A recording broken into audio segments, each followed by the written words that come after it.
are going to be a series of news presentations that are taking place in light of the events that both locally and globally that have occurred. So one of those speeches is going to be given by your representative, Johnny B. Goode. They will have to go through a series of roles to see how they influence things or how far their message gets out. The other presentations are going to be given by Post Valentine and Sunny Fortuna. Oh. So these three individuals will be they're all giving different, like, they all have different press events throughout the day. We will assume that you guys like have, and we'll get to like what the actual details of that are, but like we'll assume you have at least a day or two between the event in the trenches that you were just at and when you next have to take action. So let's get through first the Johnny B. Goode portion of the speech. So the reason I bring this up to you guys as a group is because there will be opportunities for you to actually invoke to help them as they're giving their speech, because as you'll see, this is a representative who is very aware of what the Aqua unit has done for the trenches. The death toll is 152 for this action in the trenches. 152 mermen were killed.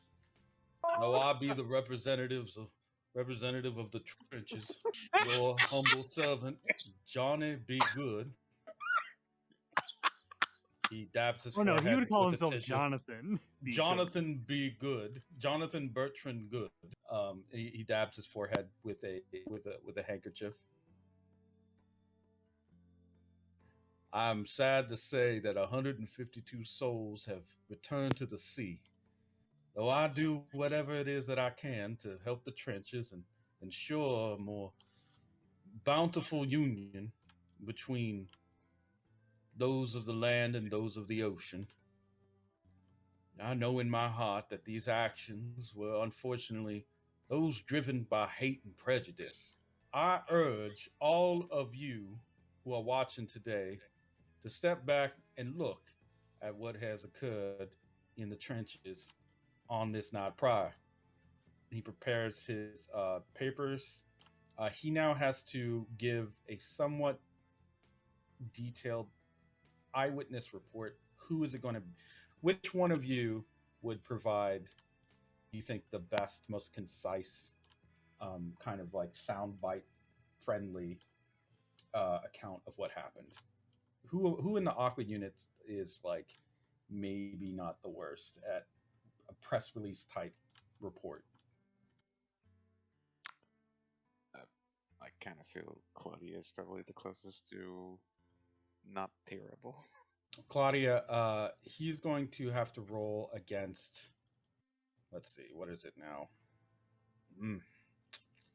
He's going to have to roll against a, we're going to say 5 with his work. If you invoke one of your aspects, he will be able to pass the roll. Yeah. I'm assuming you would want to. What do you invoke? Obviously, she wants her boys to live in a... And maybe more importantly than what you invoke, how does that relate to the situation of the trenches, what happened just now?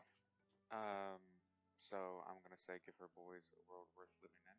And obviously this relates because her boys are quite literally her world. And the people in here have been devastated by it. I mean, some of their boys are never coming home.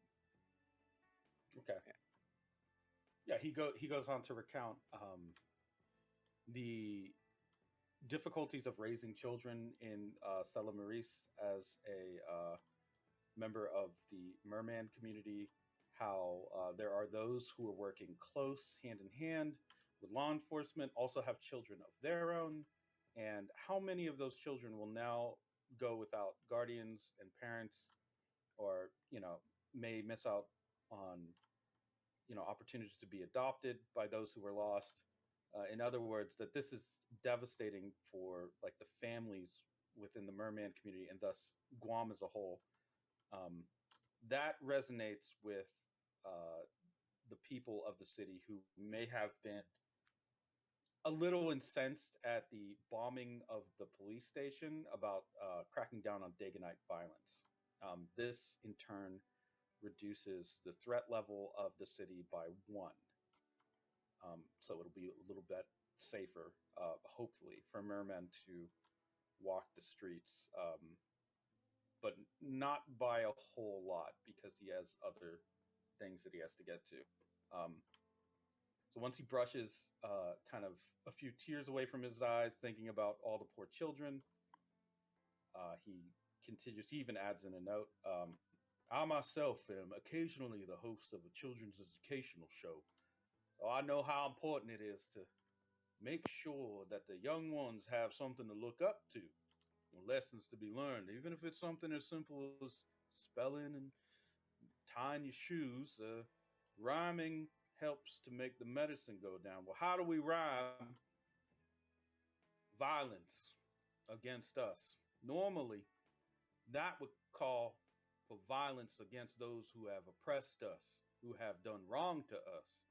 But in this case, though it may be my talent to sing and dance for the people, families at home, I do not in any way advocate for any sort of retaliatory action from the merman community. And that includes those of us who may be believing in a certain faith that is not compatible with human society. Those who worship Avicii Dagon cannot be given the flag, the banner to wave in front of everyone in the world to say that this is who we are. We are not those people. We are not that person, that Avicii Dagon. We will not, and not now, nor will we ever, give up our identities for the sake of answering to a few high powered individuals that want to guide and shape the destiny of the merman people.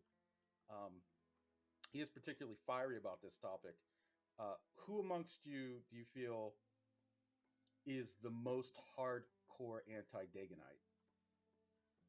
Like the most against Avicii, the most like you'd probably spit on him if he showed up in front of you. Oh my god, I don't know if any of us are. Well, you got to pick. Who would it be? I guess Towner? I mean, he's against a lot of things on principle, so. I was actually gonna say Towner because he seems like the most kind of like. He just seems like the kind of guy who just wants to be. Maybe he wants to eat things, sure, but usually it's not people because he Usually, likes yeah. people. Yeah, I guess he stands to lose a lot, because a lot of the food he likes is made by humans. So if nothing else, that's why he would not like them. Okay. Well, he's going to have to roll against. Let's see. What's the Dagonite score? Ooh, he's gonna have to roll against a 5 again. Let's see if he can do that.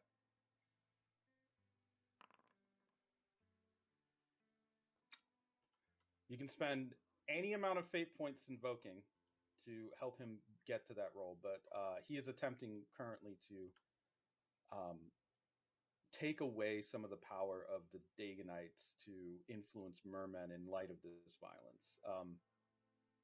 And I have to You have beat to it. I can't meet it. you can meet it, so that would be 2 invokes, but you have to tell me what they are, obviously, and how they Okay. relate to the events that happened in the trenches. I'll be honest, I'm not sure what you mean by that. Well, like how that was reflected in what you did in the trenches when you were responding to the emergency. For example, you're a tough guy. You're driven by anger. Those are 2 things that you could invoke. And you could say that the events that occurred there made you angry because of how ruthless police force was when like conflating just all Dagonites with all mermen, like treating everyone like the enemy. That makes you super angry, right? I'm Yeah. sure. And That's then true. tough guy because like even in spite of all that, you don't hate humanity. For all the reasons you said, they make things that you enjoy. Um, that would be your two invokes. That is how they relate. And in that way, Johnny B. Good here would be reading from the events, the eyewitness testimony, and incorporating that into what he's doing. He's trying to appeal to the people of Stella Maris and to, like, you know, the world as a whole, basically. So,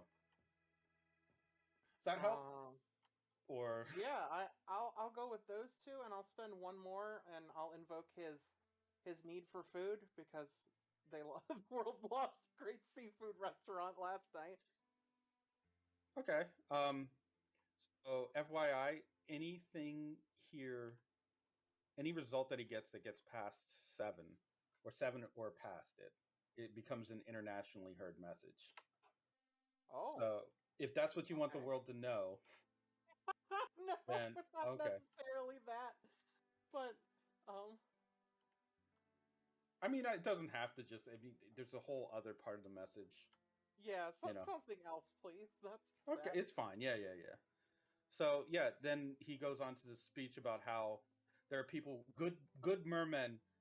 Like he even mentions your unit by name, like my friends in Aqua, who have been doing their damnedest to make sure that there is peace in the trenches and in Stella Maris as a whole. One of the first, most authoritative, just pioneering and trailblazing groups of law enforcement officers composed entirely of mermen, specifically to help with the problems that happen with law enforcement and in the mermen. They have been standing up, taking charge, taking notes, making sure that our people are safe in spite of, and maybe even because of the fact that they have to sometimes go against what their superior officers might say, or other peers within law enforcement that may be attempting to subvert or twist what it is that the situation currently exists as. They are pillars of truth and strength, and they have a great love for humanity and all that humanity has to offer. In fact, I would say that it is people like the Aqua Unit and those who support them and support a more peaceful merman existence and community that do not see us as separate from humanity, that instead see us as more cousins or brothers, sisters, siblings, one from the earth and one from the sea. They are good people, and they have done their absolute best, put their lives on the line to ensure that there is peace in the trenches once the fires have died down. And they will be there to ensure that when the efforts are made to rebuild what has been burned down, including fine restaurants and all sorts of establishments run by those within the community, that those will be able to be built without obstruction, without oppression. And we will regrow together and heal these wounds given time. Um, so with the result of seven, that message does go out internationally. Um, Daganites who were hoping, chomping at the bit. This was basically like putting chum in the water for them. All the mermen who died, all had friends or people who relied on them, and they're all just looking at humans like you just took away this thing that was keeping me nice and orderly, civil. So it's not just the Daganites that are like listening. It is the mermen in the community that of Stella Maris and Guam as a whole, and now the world, honestly, because Johnny B. Good's message is going out. Kind of, it was like a very newsworthy event. Um, your name as the Aqua Squad actually does get pinged internationally because of that. Um, but because of that, and I should make this very clear right now, any result that also gets heard internationally gets heard by enemies and friends alike.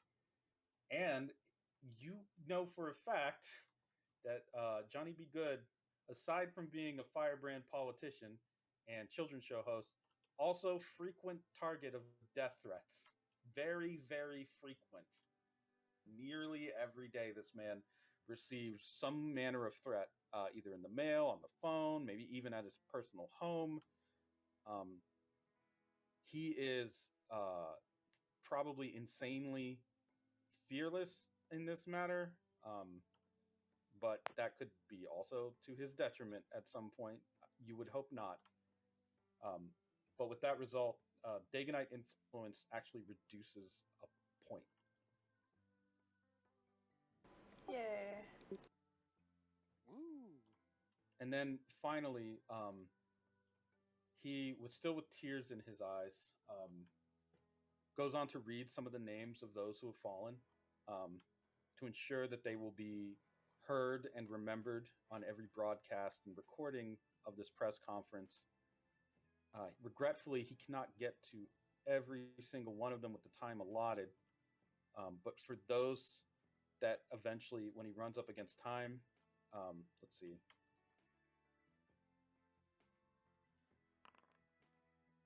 Now, for the remaining 40 names, I will pronounce them at a speed and frequency which will be heard by mermen and mermen alone. And then he starts just rambling very quickly and clicks and squeaks.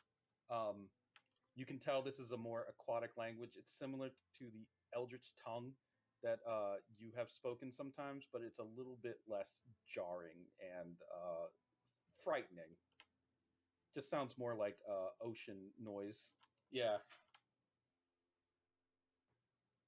Last but not least, I want to personally give a message to those within Stella Marie's law enforcement who have sought to harm, kill, and oppress those within the trenches simply for who they are. Which one of you wants, I would say, the most um, payback against Soft Cell for what they've done? Which one of you? Which one of you holds a great sense of justice or retribution against Director Elfman and the cyborgs that work under him?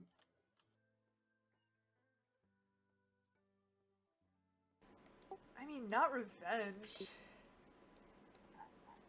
Me, maybe a little. Sure, it doesn't have to be just revenge. It could be just a sense of like doing the right thing, like making sure that this does not go I like unpunished.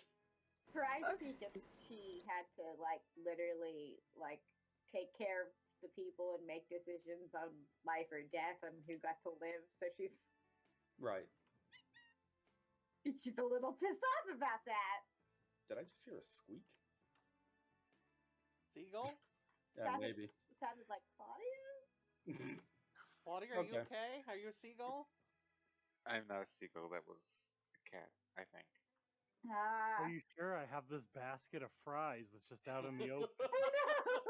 It would be a shame if literally anything were to happen to them.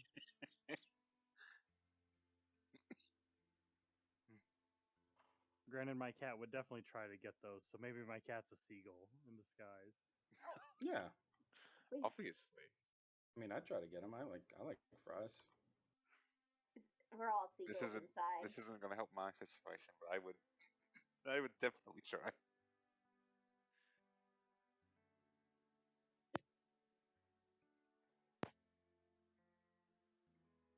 Okay, so let's see how you roll on this.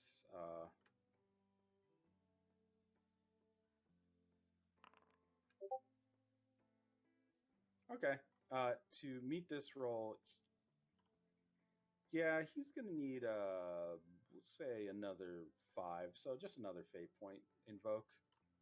Um, just tell me what you invoke and how it relates to your experience.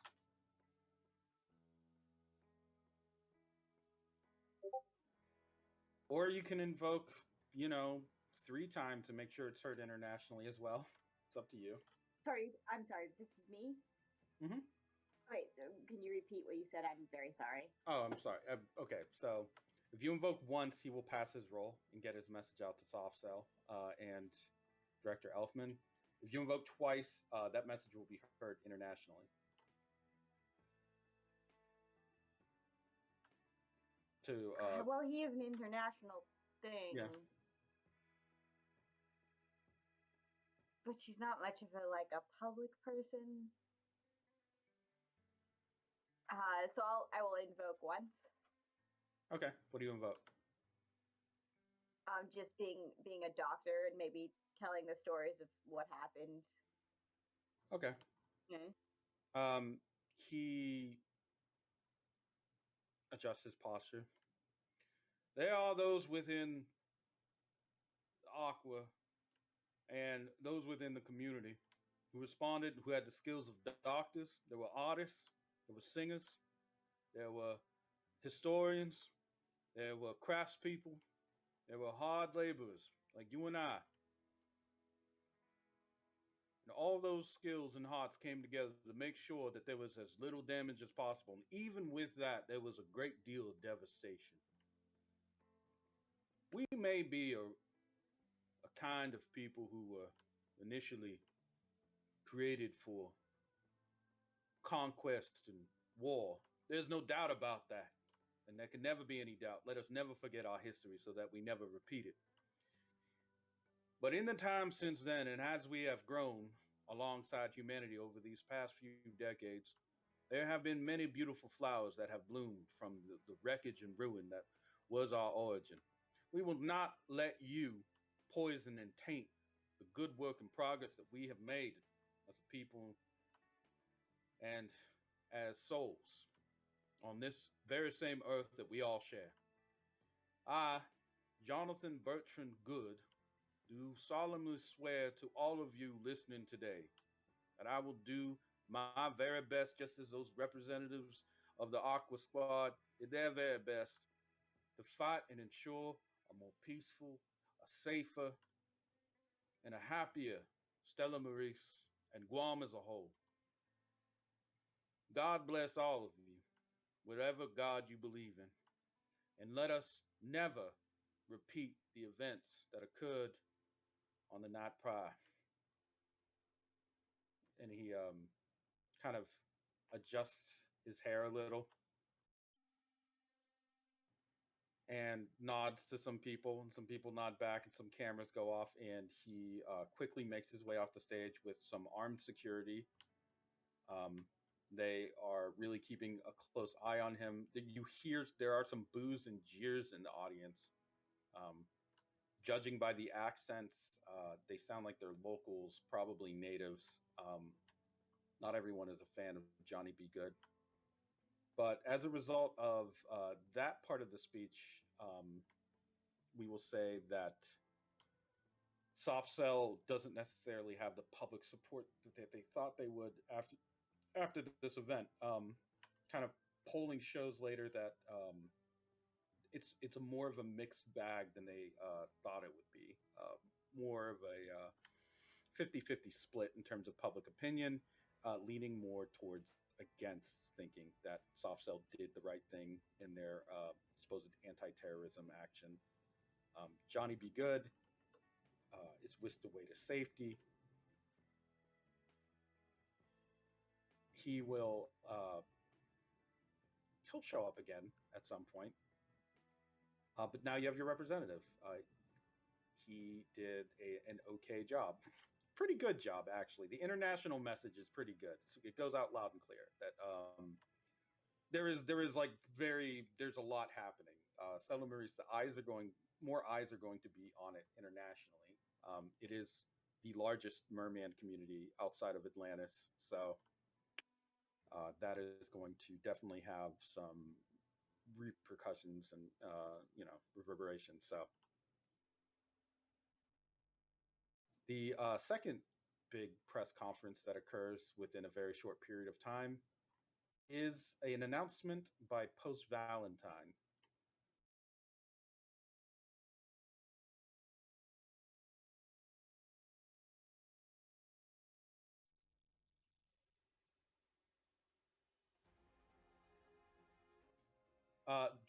Couched with dramatic footage of Post Valentine executing people with a sword. He's a man that wears a very long, dark red robe of furs and feathers. His blade pearl white, leaving a mist behind it in a trail. The footage is carefully edited, and effects are even added. Slow motion is used on occasion as he pushes the blade right through someone, and then their cleanly divided frozen torso just slides right off. It even has musical cues added to manipulate emotion and provide, action context. Like he's basically made a highlight reel of people that he has killed personally. This is not uncommon for post Valentine to do before his big press conferences and States of the Union.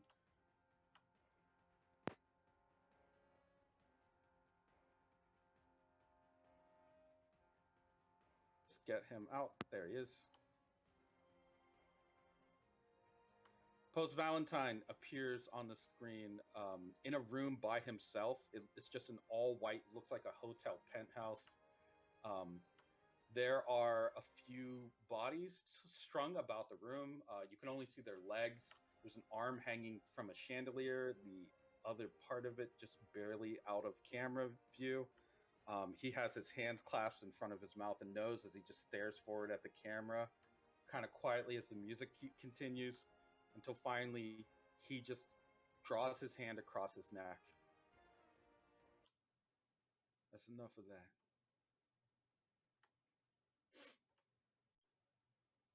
Greetings, citizens of the world. My name is Post Valentine. Very recently, I have had to suppress a coup attempt on my life, one that was perpetrated by the Worldwide Choppers, a faction within the Seven Nation Army. These political dissidents were put down and executed by me personally. I will, in fact, kill everyone that comes and tries to take this power from me, as my father should have all those years ago. They mistake me for Bloody. I am not Bloody Valentine. To prove it, I am now going to execute someone live on air. He drags out someone in a hood and then pulls that same ice sword out from thin air. This broadcast will be recorded in high definition with complete surround sound. And in fact, we also have a 3D recording rig so that you can, in virtual reality, see it from every possible angle, both to ensure the quality of this cut and to get a better look at what it actually feels like, looks like, sounds like to go against post Valentine and the Valentine clan. Are the cameras rolling? He pulls back his sword. There is a split second. There could be some form of interference in this broadcast. Um, I will give anyone the opportunity to spend. We'll see how many he needs, actually.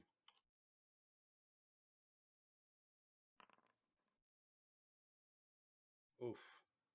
A combination of 3 fate points will keep this broadcast from being aired unedited. Any failure beneath that, or anybody who doesn't want to contribute, all of you in your collective pool can contribute 3 fate points. So if anyone hasn't spent any, you can spend all of them, or you can spend one and somebody else can. Otherwise, the entire world is about to see this dude like execute someone live on air. That includes, kids. I'm holding your fate points ransom. I'll easily throw one in to Okay. not have the children see murder. I'm definitely throwing one in. I mean, like, is this on like stations that kids would watch? Like, Oh yeah, yes it is. okay, then yeah, no. Okay, that's 2. Who wants to do the last one? You don't even have to invoke for it. It's just for a true fate point. I'll throw it in. Okay. Then as he is going to execute this guy, we'll just say you're in like a makeshift tent that has been set up for police operations until like the actual, or like trailers, while they're doing work on the station.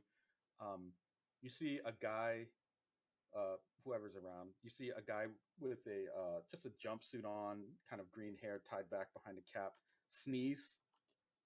Um, at the very height of your wishes that this not be broadcast, and then the television screen begins to go staticky and then blip and then just flips to like footage of, it just looks like a cow in the grass just sitting peacefully,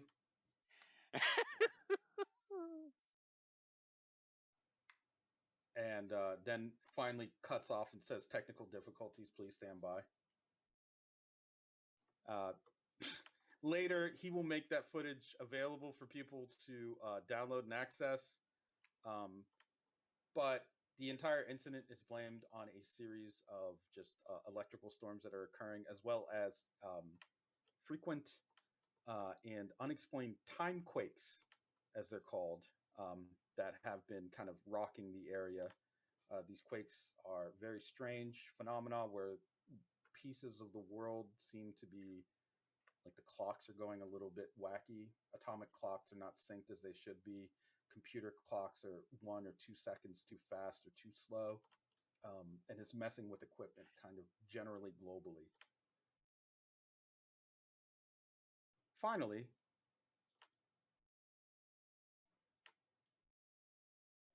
there is a message from a Mr. Sunny Fortuna representing the Dorobo Group. It is a small, very small press conference, barely gets any coverage. He is extremely nervous. Oh, I'll just put him over here. He is extremely nervous. He does not look prepared at all. He's sweating, and his eyes are a little red and a little puffy. He sits at a table with a chair that is like the chair is a little too small and the table's a little too high and too big.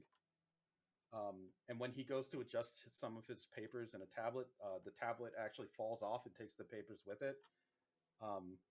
He will now roll to see if he cries.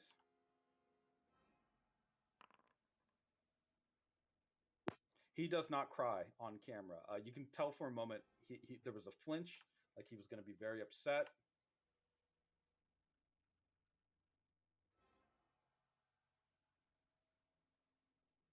He adjusts himself and his papers up onto the table, and suddenly seems very nervous, and he goes to talk and says, and his eyes immediately go towards a glass of water.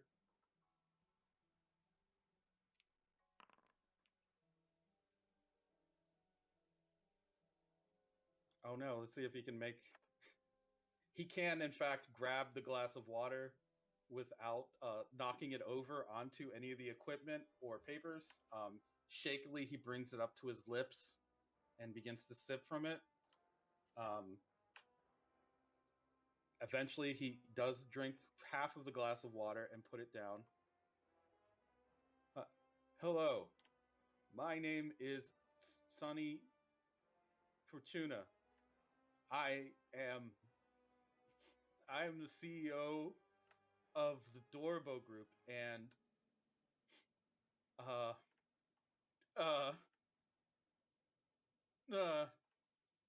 he freezes up.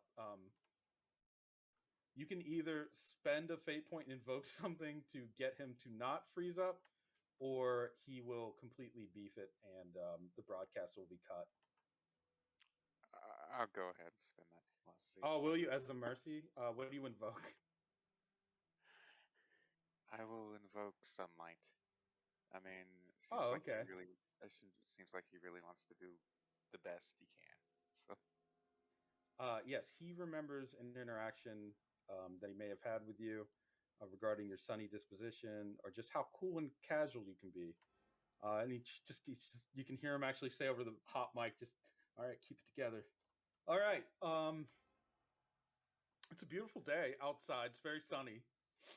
Um, just like it's just like my name. But that I didn't. He starts flipping through his paper. Didn't write that joke. That was just improvised. Oh God.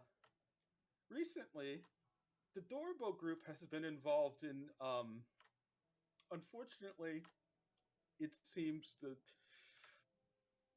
distribution of a certain illegal substance, likely illegally taken from our laboratories, or perhaps somebody was uh,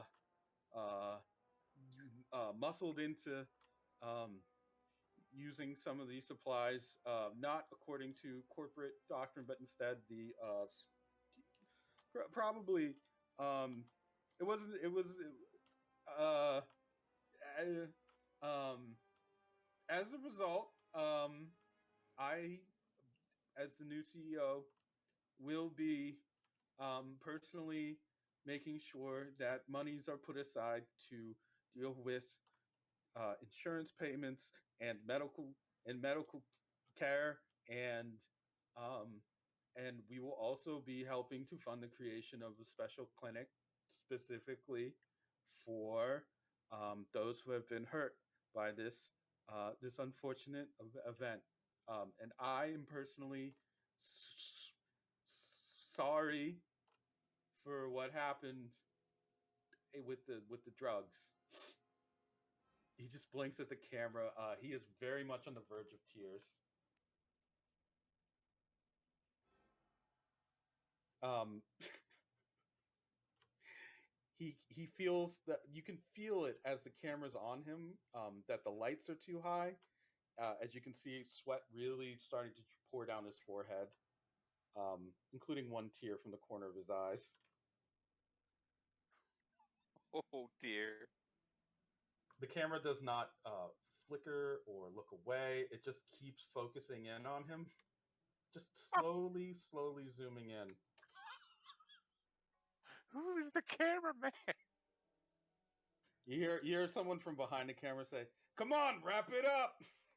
Oh no, your son, please. He flinches when he's yelled at.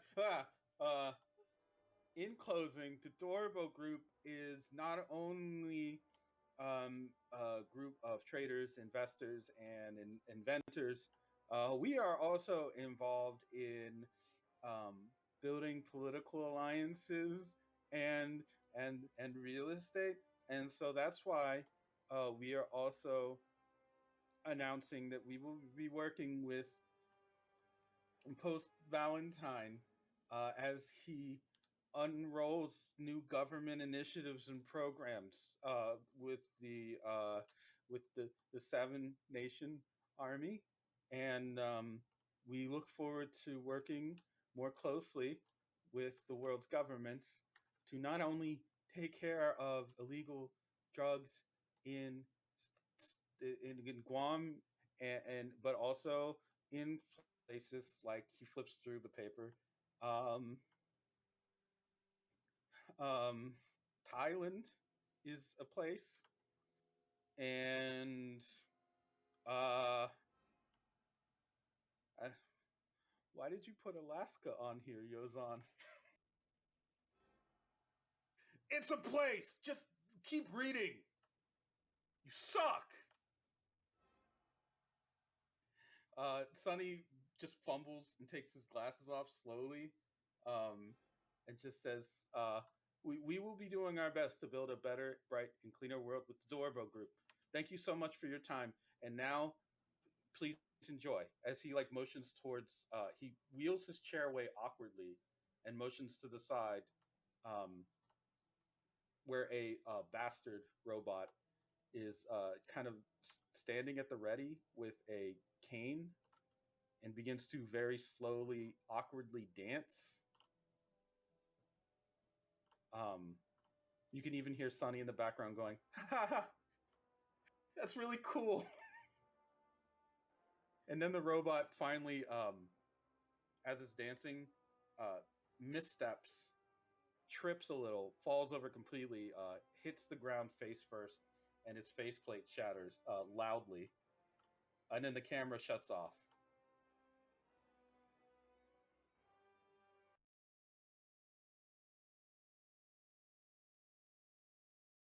Who do you think among you was watching that? Me for sure. Okay, Icepeak. I mean live as it happened too. Yes. Icepeak. Yeah. Anybody else? Who else do you think was watching that? Probably Claudia. Claudia and Icepeak. Yeah, I feel like Mikey would have probably Mikey. tried to see over somebody's shoulder.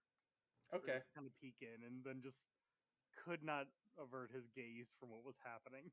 Could some of us just have been at the office just looking at a TV, like all together? Yeah, you could. Okay, we'll just say all of you were watching it. Right, it makes sense. I mean, Yeah. Okay, all of you take 3 soul damage from the incredible amount of secondhand cringe and embarrassment. It was really painful watching Sunny do all of this.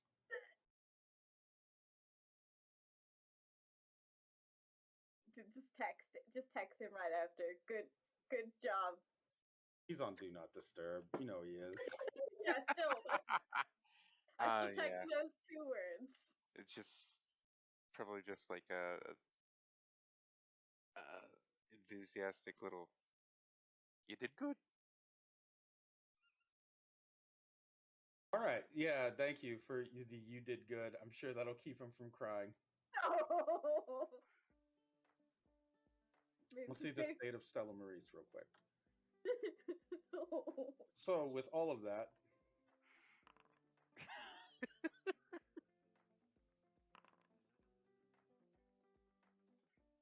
the police are able to keep the Daganites from capitalizing on anti-cop sentiment. There are those, believe it or not, within the force who do not support the actions that were taken within the trenches. Cowards that they are, they weren't there to fight on the front lines like you guys were, but now that they've seen that there is pushback, especially among the public, there are those who are kind of reaching out a little bit to the merman community and also making sure that Daganites are not out there basically preaching on the street corners about the apocalypse of humanity. That is kind of what they do.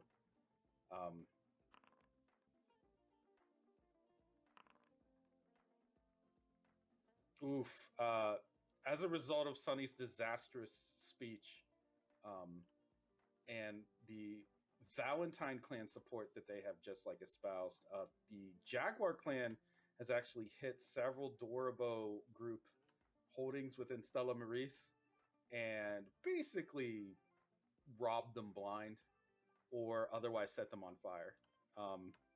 They specifically are laughing and say, "Oh, where's Sunny? Where is he?" Like as soon as they break in, they just say, "Where is he? Where's that clown?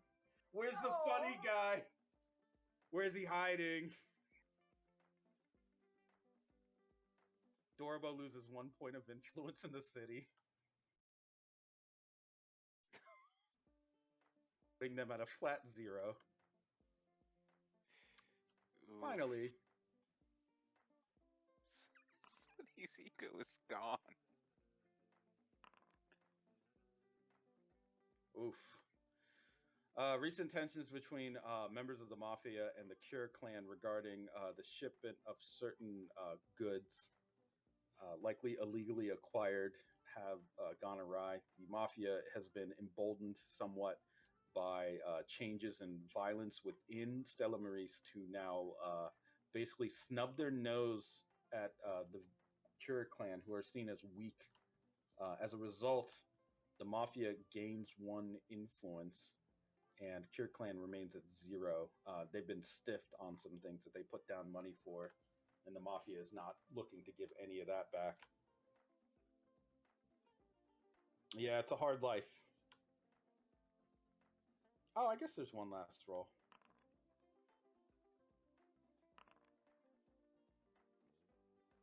Oof.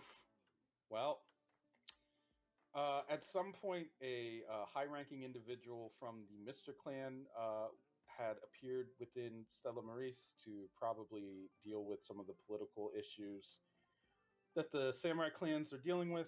That individual was kidnapped by the Sidonia clan rogue. Well, let's face it, they're all rogues, and taken on a magical journey. Who knows when they'll return? All they know is somebody on horseback grabbed this guy and then rode on what was, quote, a bridge made of dreams and rainbows off into the distance.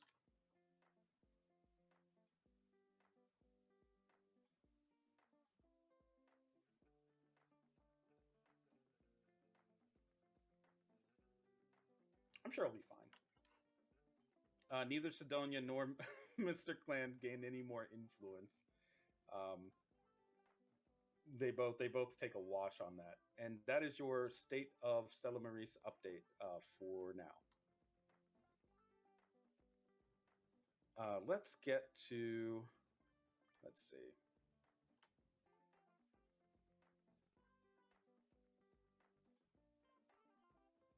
So it's been a few, we'll say 2 days since the event in the trenches.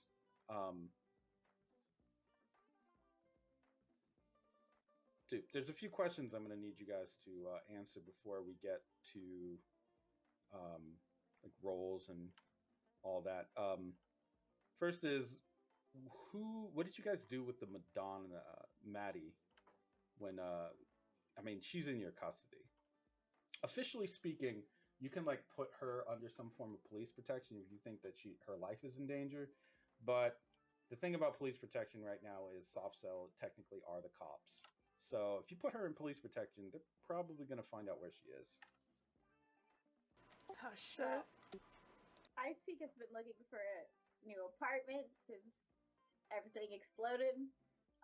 Probably at Enya's place, the House of the Rising Sun. So House of the Rising, you're gonna stash Maddie there? yeah, I think we should go there, and I mean, there's definitely space. I mean, like, KLP lives there, so we got some muscle. Temporarily, yeah. Bodyguard. Yeah. Between Killer LP and Enya, yeah, there's some defense at the front. So not a bad place for her. I mean, we could also talk to Clint, which is what Mikey is saying. Yeah, that's a nice quiet location, actually. Clint's house? Clint's compound? Yeah. Yeah, that's up to which you guys prefer, Clint's compound or the House of the Rising Sun? I just feel like, personally, Clint's compound is probably the slightly safer option. Even though he's getting approached by mafia people. Or True. it's by soft cell, so they know where he lives as well. They've been there. Sneaking around in his vents. I think maybe Clint should leave his house as well. I don't know. Well, I'm sure he knows to reinforce his vents and add extra protections against anything sneaking around, so. Why don't we talk to Clint and see what he recommends, perhaps? Man, I think that the Madonna would blend in with, like, the people that are seeking haven at the house, too. That is true. Yeah, if you actually bring that up to Clint, he would back that play.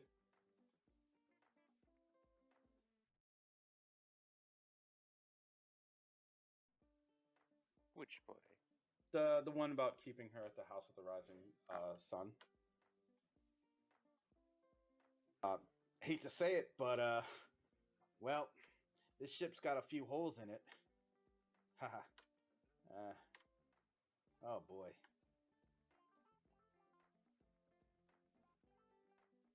He will. Well, I think you can safely assume that after that whole attack happened, he probably was super beside himself with sadness because he likes peace. So. Poor Clint. The attacks on the trenches actually seem to hurt him a great deal. But he keeps a brave face and has been helping with like all sorts of efforts in the trenches personally. They're helping to search for bodies, do what little response work that he can. Kind of like there. In fact, he'd probably be there like morning, noon, and night, working to dig out any ruined buildings or get rid of bombed cars and all that. So that's likely actually where you would find him, not at his compound, but there in the trenches. In fact, that's where I'll say he is. He is a tireless worker, and though he is just a normal guy, as you can tell when he tries to lift anything heavy or push anything and just fail at it, and then sweat and sit down because he's also older. He's doing his best. With his recommendation of the House of the Rising Sun, I think it's safe to say that that is where you'd want to go. Eventually, I'll get a map for that location, like a battle map. No reason why. Oh no. Oh no. Perhaps we should ask Clint to also stay in the House of the Rising Sun? He would decline. Not really my kind of scene, to be honest. That may be so, but they are targeting you? I'm not worried. You shouldn't be worried either. I'm just one man. If anything happens to me, it's just one man's problem. I am worried. You are quite a pull of favor in our direction in the current state of things. Well, by golly, I wish Director Elfman would show his face around here right about now, because I have one or two things that I'd like to tell him, to his face. He's not answering any calls. I do not think he would take your calls rationally. Yeah, I don't think he would take any of our calls rationally. That's why I'm working on a plan right now to maybe solve the problem. Nothing like violent, I hope, but I think there might be a solution. I just have to really use the old, he taps his head. Put on the old thinking cap. I hear Dorbo sells those. I was thinking of buying one. Well, they do make good handcuffs. All right. In the meantime, keeping that individual at the House of the Rising Sun seems fine. What do you have any idea why she might have been targeted? We have a pretty solid clue. Great. But that's all I can ask for now. Just a little information, time, and boy, aspirin. How much aspirin do you need? Oh, I don't know. Whatever's the recommended dosage on the bottle. I just think I pulled something. He does look quite dirty and tired.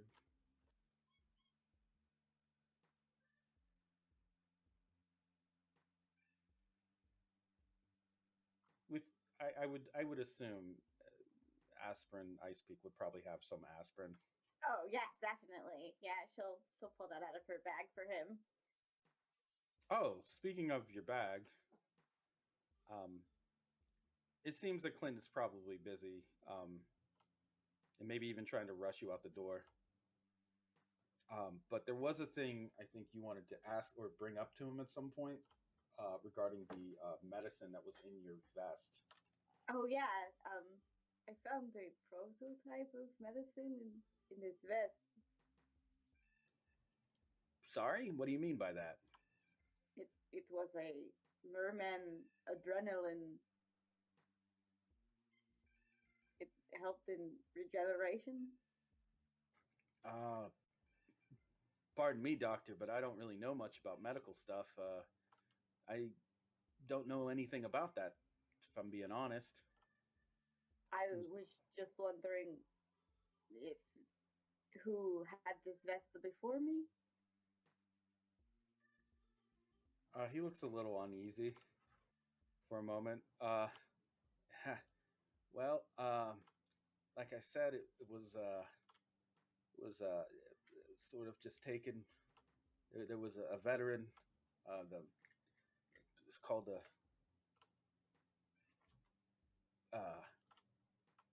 He just like kind of freezes up for a moment. There was a time, I guess, where people were really at war with one another. Two groups, people from the Earth and people from the Moon. That vest belongs to a veteran, someone who actually died in combat. Uh, they were fighting on the side of the moon, but they used their medical abilities to treat everyone, people from the moon and people from the earth alike. In the end, it cost them their life, I think. I don't know if it was friendly fire or maybe the enemy mistook them for, hostile, but that individual, um, unfortunately, was taken. Um, he clears his throat. I am sorry for your loss. Oh no, it's not anyone, that I know. Somebody else's family, I guess. I'm just regular old Clint Westwood from the island of Guam. That may be so. May I ask for a name? Ah, Meow. it's Meow. I don't um I don't really know what their name was. It's not written on any of the labels. No ID or anything. Guess it's Well, just mystery. if you could connect me to such people, their medical skills would be appreciated. Well, the person who wore the vest is no longer with us, so I guess you'll just have to find religion if you want to, talk to them. Not to be too dark about the subject. I only know secondhand the story of that vest.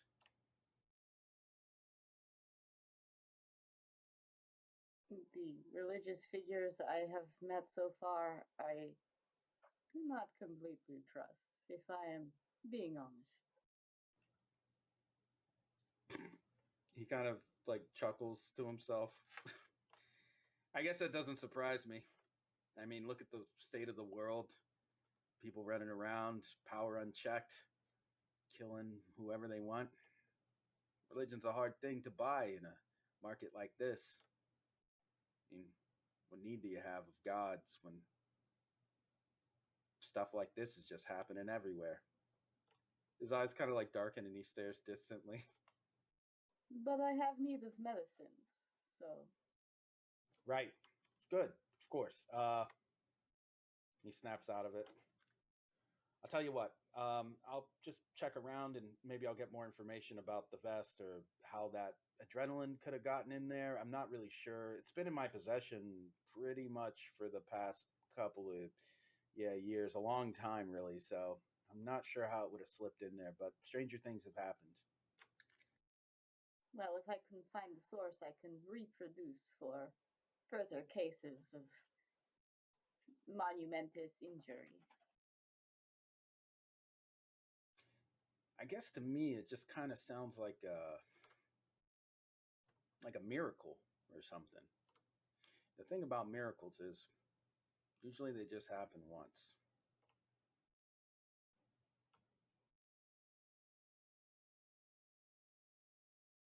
I am not the sort of person that relies on miracles. Well, if that's true, then I guess that's good. You're better off than most.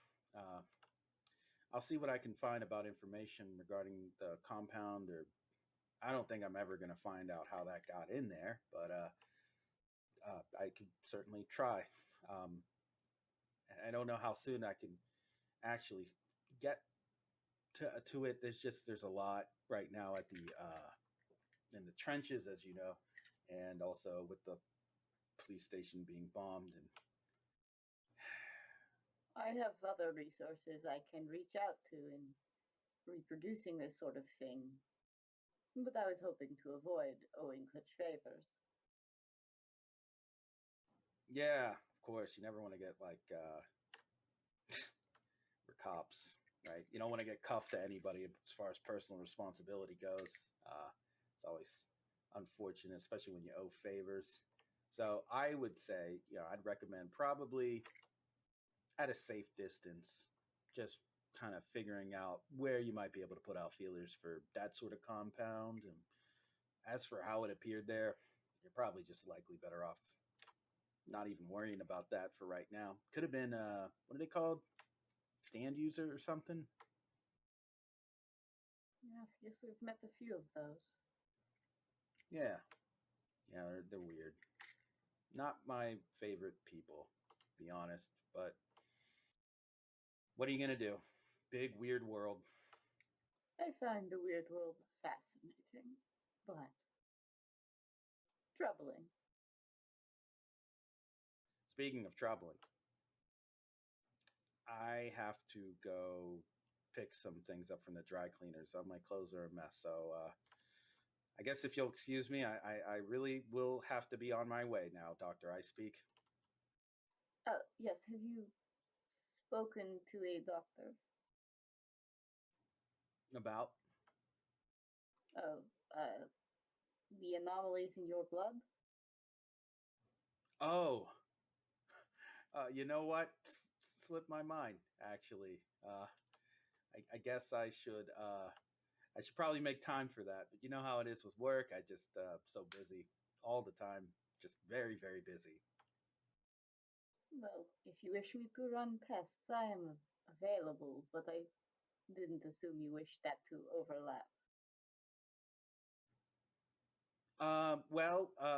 The thing is, as he's like gathering his stuff up, he's like talking to you in his house. I probably need to go in for the full physical, and I feel comfortable with you as a coworker, but I feel like that'd be like probably there's some sort of policy about this sort of thing, and I might have to like take my clothes off or something, and I just don't want to make it weird as as coworkers. Like you probably like I don't mind wearing swim trunks and stuff around the pool. That's fine, but like I guess I'm old fashioned. He's like gathering his stuff up very quickly now, and quite frankly, it's just like I have my general my general doctor there that I could just like see he kind of knows my medical history, so I'll probably just like have to go and probably visit him at some point whenever I have the time, and just kind of see whenever he can slot me in there. But in general, I appreciate everything that you've done in the research. He just slowly Icepeak holds up her hand and says, I understand. You wish a person who works more regularly with the living than the dead, and then just turns and begins to leave. I'm sure that works. Yeah, fine. I mean, if no offense, you're a very skilled doctor and more than capable. It's just I got my guy. I've been here. He knows me. I know his family. It's just a matter of making the time to do it. I appreciate you kind of sticking to the subject, though. That's fine. I keep my eye on all those close to me. Good. That sounds. Can I ask you a personal question? Yes. Do you just normally just kind of you ever think like it's like you're suspecting something, like the way that you talk to people, sometimes it seems like you're suspicious of them. Are you suspicious of me for some reason? She tilts her head to consider it as if like she hadn't before. Well, I consider all people slightly suspicious. Everyone has deeds they do not wish to be revealed. He nods. You're not wrong. But, as for me, I'm perfectly above board. Just regular old Clint. No skeletons in the closet, no boogeymen under the bed. Well, I guess there was the boogeyman in the vents. But other than that, I'm fine, really. Clear police record. Weird health thing, but that's nothing. And I guess, okay, so I own like maybe more than the usual amount of firearms. And I do live alone. That's suspicious. Icepeak just nods a little, putting her finger to her cheek and letting him talk and like nodding. Suspicious. And I am one of the few people in the office who knows how to cook Moroccan dishes, which would lead one to suspect that I've traveled abroad. Maybe that I was involved in an international espionage scandal, or like a murder on a train or something. He starts twisting a invisible mustache. Why? Someone like me could have been involved in any number of capers and crimes. Icepeak for once is like kind of trying not to laugh. I do not see you as such, but I would be amused to find out if you have been on a caper on a train. That's the ticket. See, no one suspects Manger Westwood. Aha. He just quickly, or no, slowly backs out of the door, like rubbing his hands together in a very villainish manner.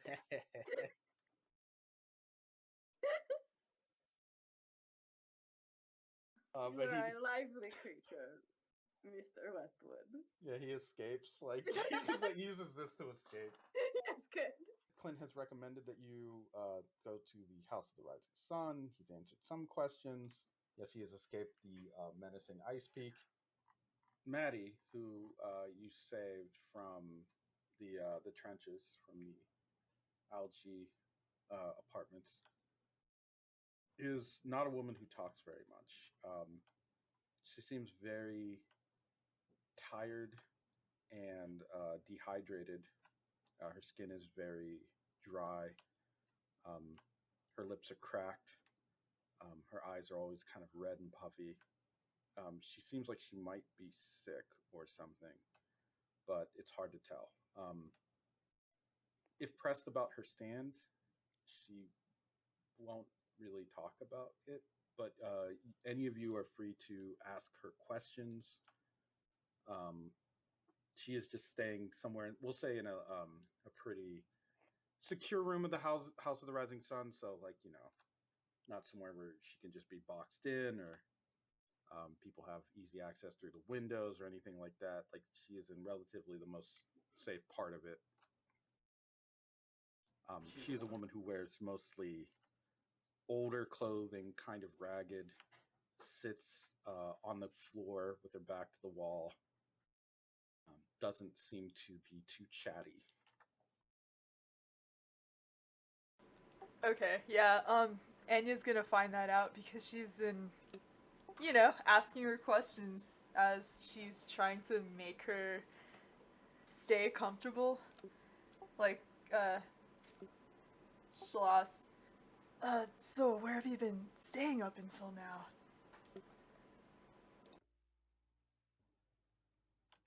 The apartments where you found me. That was where I stayed. Oh, did anyone know that, is there anyone that you need to contact? She shakes her head. Were you headed anywhere? She shakes her head. Do you have an Uzik? She shakes her head. Do you know if anyone's pursuing you? She very softly nods. Oh, do you know what they look like? Do you know who they are? Could you describe them? There was one man who had long black hair, many eyes, but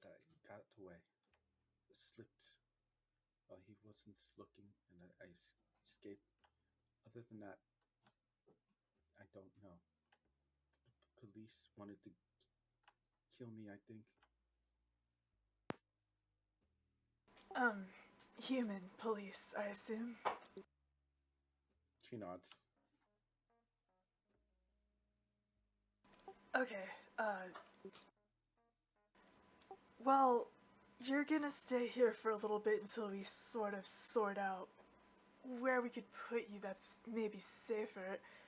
How long have you been in Stella Maris?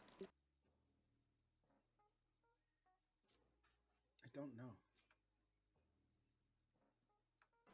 So you just have missing memory?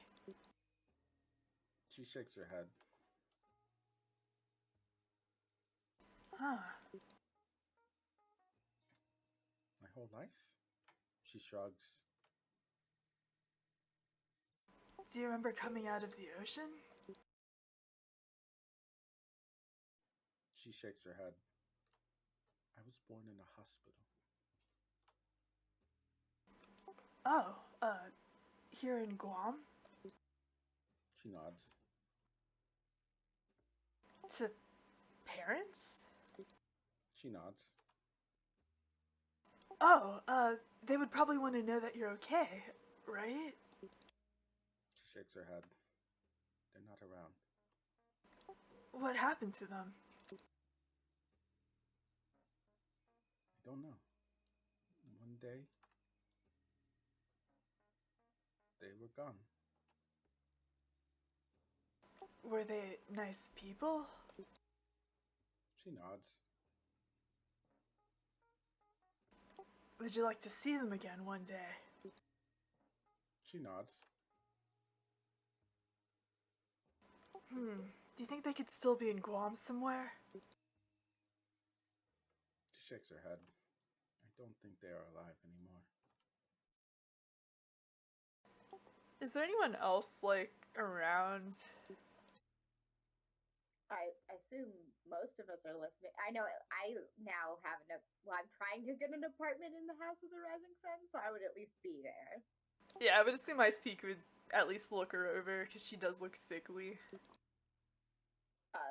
Are we ready for inspection? She kind of withdraws into a trauma blanket that she's kept since the incident happened. I see. We are not, but may I? Can I inspect her face? Like, Sure. try to like do a little light shine in her eyes. Is she reacting like ozone, or is this just she's been crying so much? Oh no, yeah, those are tears. Definitely tearful eyes. She doesn't look like an addict. Okay, so this is just like normal flu-like symptoms, or Roll me a medical check, which for you is, we'll just say, experiment. I guess in this case, not really sure what you're dealing with. 4. I'll say that passes. She has some kind of virus. It's hard to. It's a viral infection. It's not easy to tell what it is. Just like you're not even sure what she is technically from what she's just said. It seems to be. Well, at this range, just giving her a look over, you can actually see there's a small bead-sized bump near one of her ears, like behind it, just under the skin. I gently press it. Does it feel like there's something in there? The skin breaks. Ooh, okay. She quickly tries to swat your hand away. I will remove my hand. She, as you remove your hand, do you quickly remove your hand? Yeah, she seems uncomfortable with me touching Okay. there. So I'm not trying to traumatize her. She quickly goes to cover the place where you poked, but you hear a small clink sound against the floor. I tell an eel from my leg detaches and looks the floor. Does what to the floor? Looks to the Looks floor. at it? Yeah. From that small that thing beneath her skin popped out with a little blood. It is a very tiny red pearl. It seems you produce pearls like our friend Claudia. She looks at Claudia. No. Is it true? Do you? Mine are. I mean, I am an oyster, so I do produce pearls.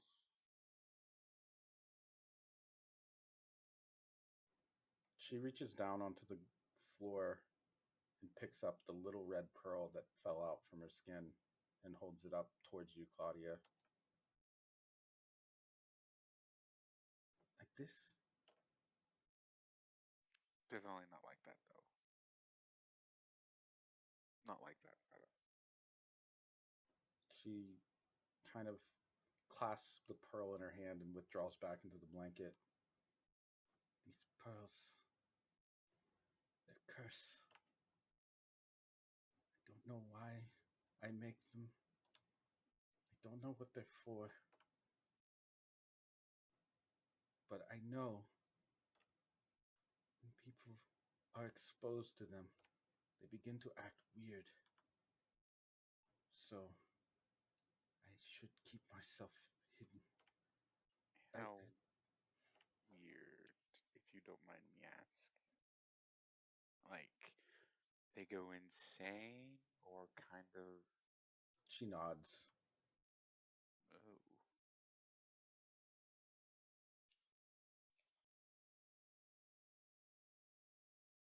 I've thought more than once that I should just go into the ocean, disappear beneath the waves, to spare the world whatever it is wrong with me.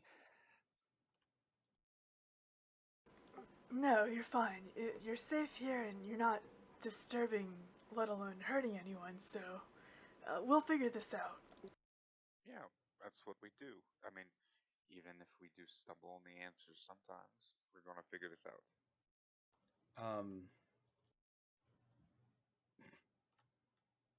Enya, roll a suppress. Roll a suppress roll. Okay, you take 7 body damage. 7 stress. Just immediately, blood begins to pour out of your, we'll say, nose. Is that my mild consequence? Bloody nose? Yeah, bloody nose. Her eyes go wide. I knew it.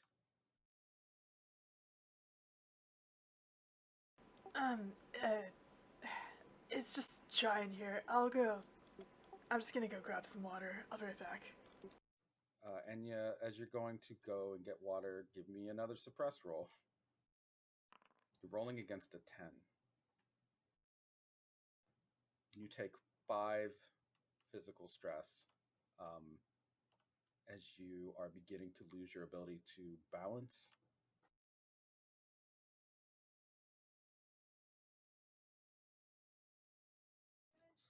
5 physical stress. Okay, I'm gonna take a moderate consequence. Yep. So I don't have any balance right now.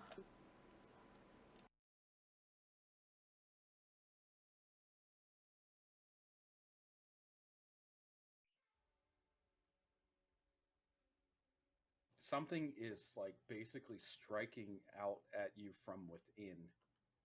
You're not sure what it is, but within your molecular control, you can sort of make a very quick assessment about this. You're a merman, and you have the ability to control and manipulate your own molecules.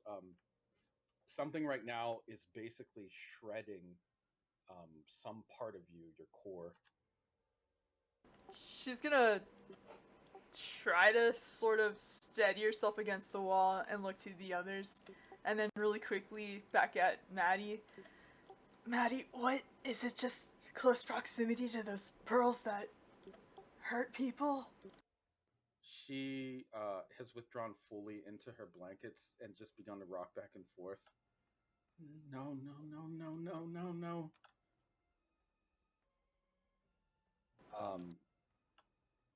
She is starting to. She's just retreating into the blankets. She's just hiding her head. I'm gonna clear the room for now, guys. And she's gonna go. Stumbling out. Give me another suppress roll.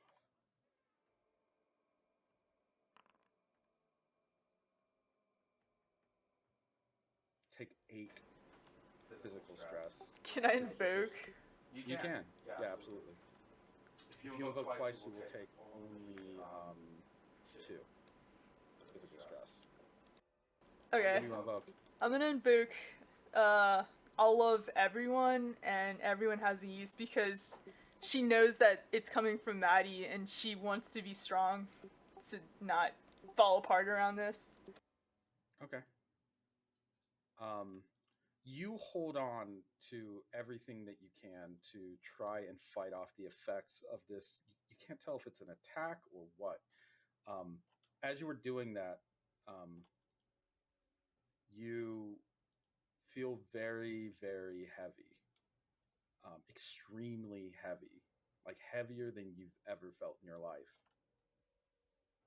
Something is pulling you down, like hard. And it's not just the fact that you're getting weak, it's something else that is within you that is now being concentrated. Okay. Everyone probably hears like a thud as Enya like makes it to the hallway, probably stumbling, and just kind of sits, just collapses into a sit. She can't stay up. Icepeak, make a roll, slither roll.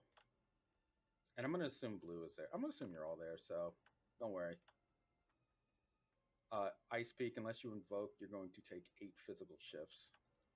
Oh, goodness. Okay.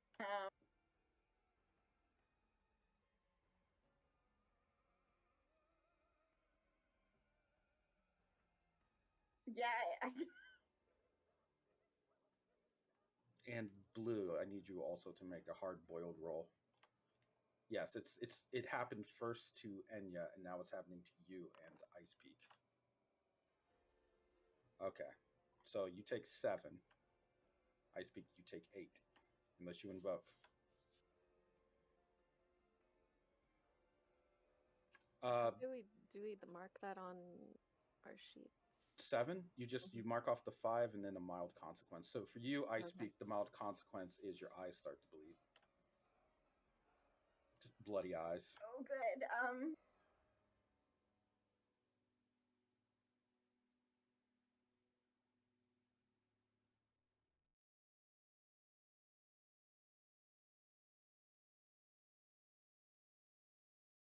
So as I'm bleeding at the out the eyes, I turn toward her and I'm like, "Can you please recite these symptoms of the problem?" She's muttering back. She's losing it when she sees your eyes are bleeding. Now she's really fucking scared.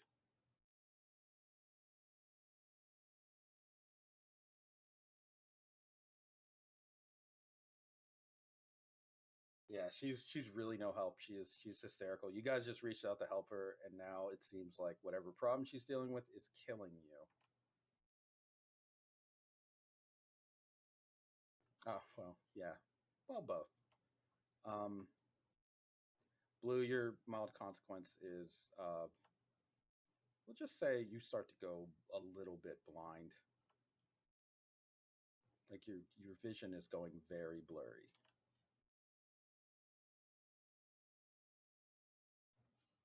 Enya, you need to make another suppress roll.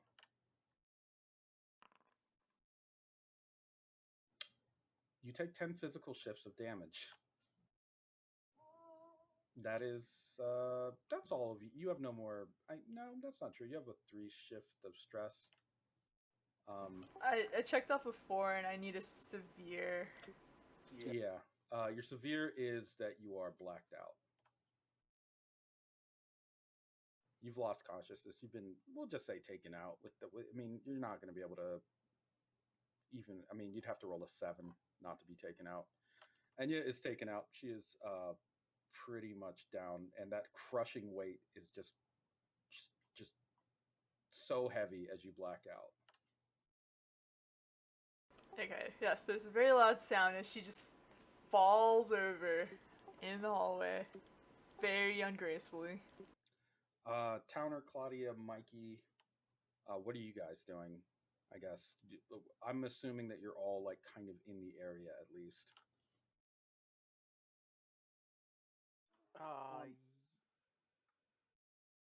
Yeah. Well, Enya's just passed out. Icepeak is bleeding from the eyes, and Blue, I'm assuming, is. How does Blue react to being partially blinded?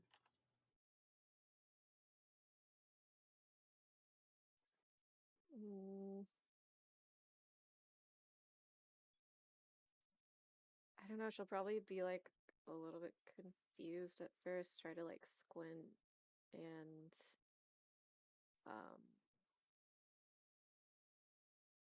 maybe, I don't know, start to leave the room. Okay. Give me another hard-boiled roll.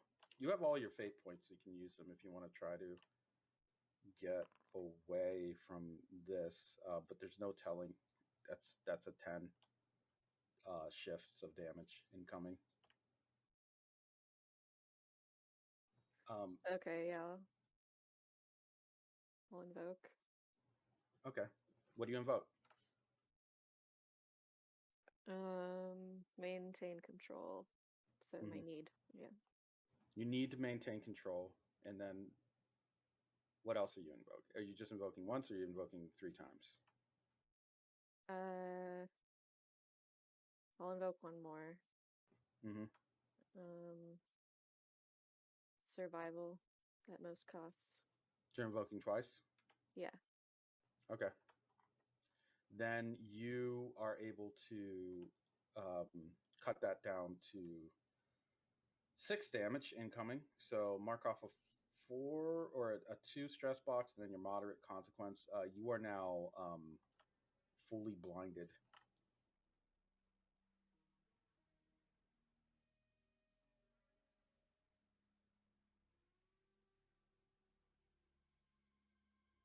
Did I make it out of the room?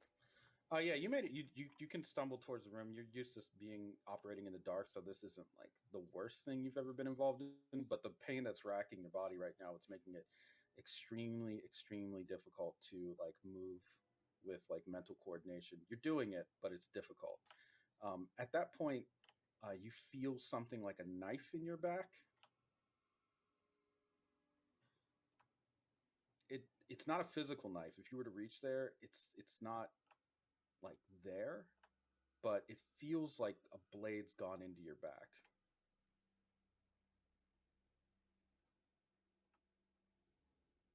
And you can actually hear like in your ear whispering, just indiscernible. It sounds like voices, maybe even the person who would have stabbed you, just kind of whispering, and then a group of whispers, many voices whispering.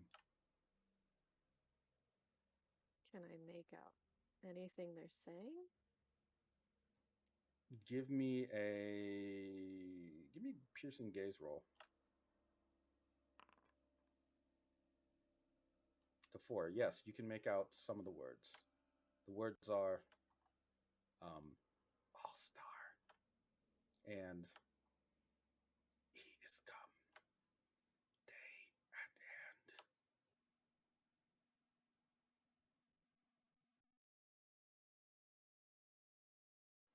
But the voices are just whispering, whispering, whispering. Wait, can you repeat the last one you said? I'll type it.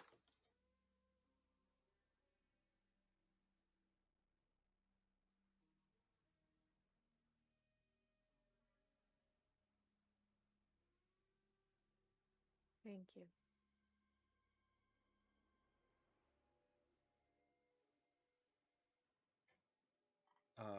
Icepeak, give me a slither roll, we'll say.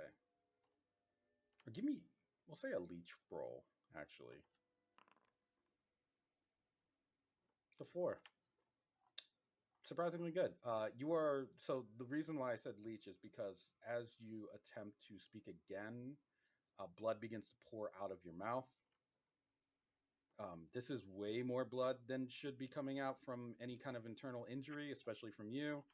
You are losing quite a high volume of blood right now. Oh.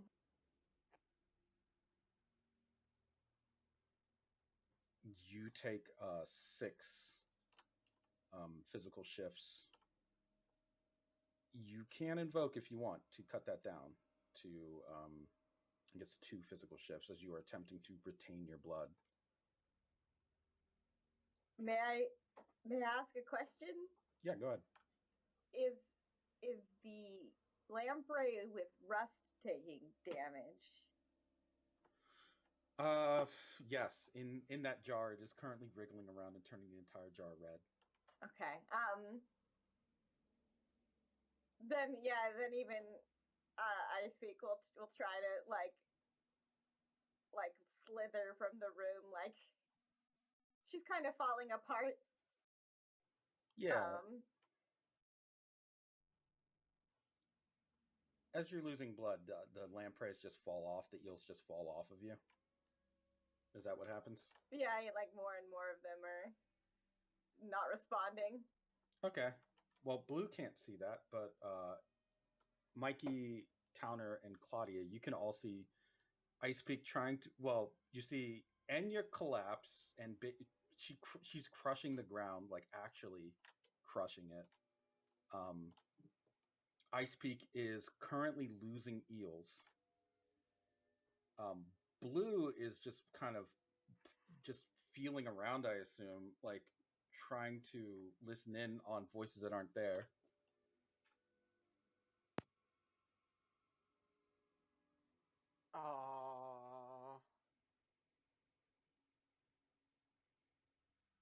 I guess Towner will help Blue, I guess? Okay, Towner. To. Give me a toothy bruiser roll, buddy. Oh boy. You take 8 physical shifts as you begin to violently vomit up all of the contents of your stomach. Oh, that's a lot of stuff. Yes, it is. Probably a not insignificant portion of it is not food. It's food to him, but it's not food. You lose 18 pounds. Oh. From vomiting up everything inside of your body. Right now, you are just vomiting it all up. 18 pounds worth of food, junk, hair, bone, pieces of metal, gold. Alrighty then. Delicious gold dust in flake. No, his gold! Anything but that! No! Your stomach is currently, we'll say, we'll say your condition from 8 is you have the moderate consequence of violently vomiting. Sure.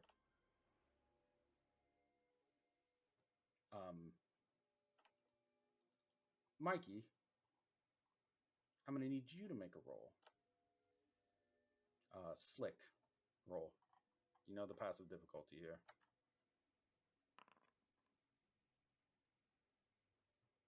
9 physical shifts of damage. Unless you want to invoke, feel free to do so. Not this time. I'll just gonna eat the full 9. Okay. Yeah, I'll take the 5 and the moderate.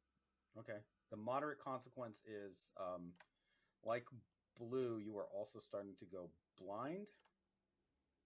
But it doesn't look like actual blindness. It looks like you can still see people around you, but it looks like somebody just turned the lights off.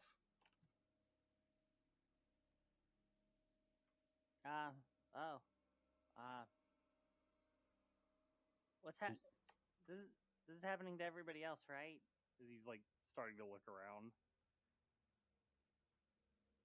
The figures that you see, you still see the people. You still see like your friends, your squad mates, but they look cold and gray and are kind of like moving very slowly and sluggishly as if the darkness is actually sapping their light from them. And slowly they are beginning to darken. It's like a nightmare, honestly. Your moderate consequences that you are, we'll say, just darkened is fine.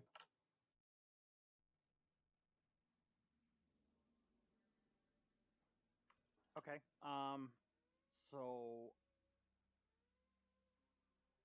I know where Maddie is, right? Yeah, vaguely you know where she is. You can see like the black and white kind of silhouette of her. Okay. I'll start running to her. Okay. What do you want to do if you're going towards her?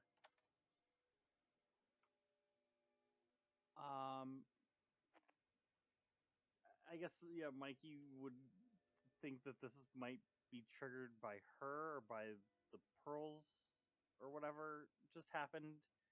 And if that's the case, then maybe she has an off switch, and her being in this sad panic state is not it, clearly. So we need to figure it out and hope that it isn't murder, and it is probably something nice like not crying.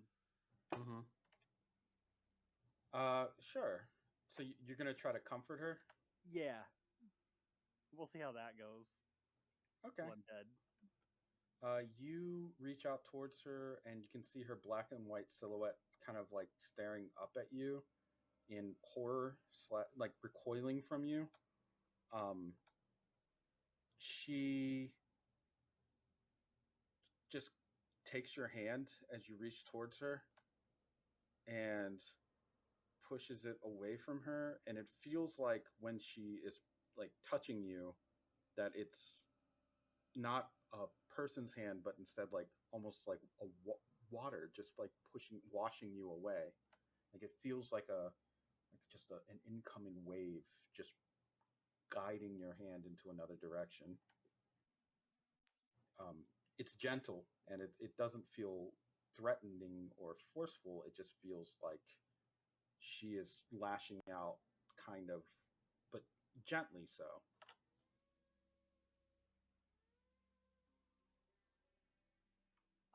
Yeah, I guess once like contact is made, as everything kind of darkens around him, he'll just be like, Maddie, please, it's okay. We're here for you. We're not.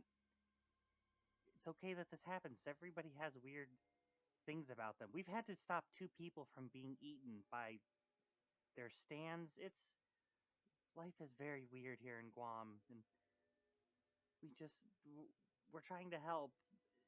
Uh, I think that all of this is tied to your emotional state, and you being upset is maybe accelerating it. I don't know. She's opening her mouth to talk. You don't hear anything. Roll another slick roll.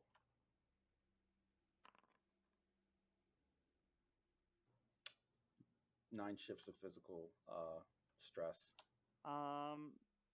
If you don't invoke, you're going to be taken out. Yeah, no, I'll invoke for that. Okay. You have 2 invokes.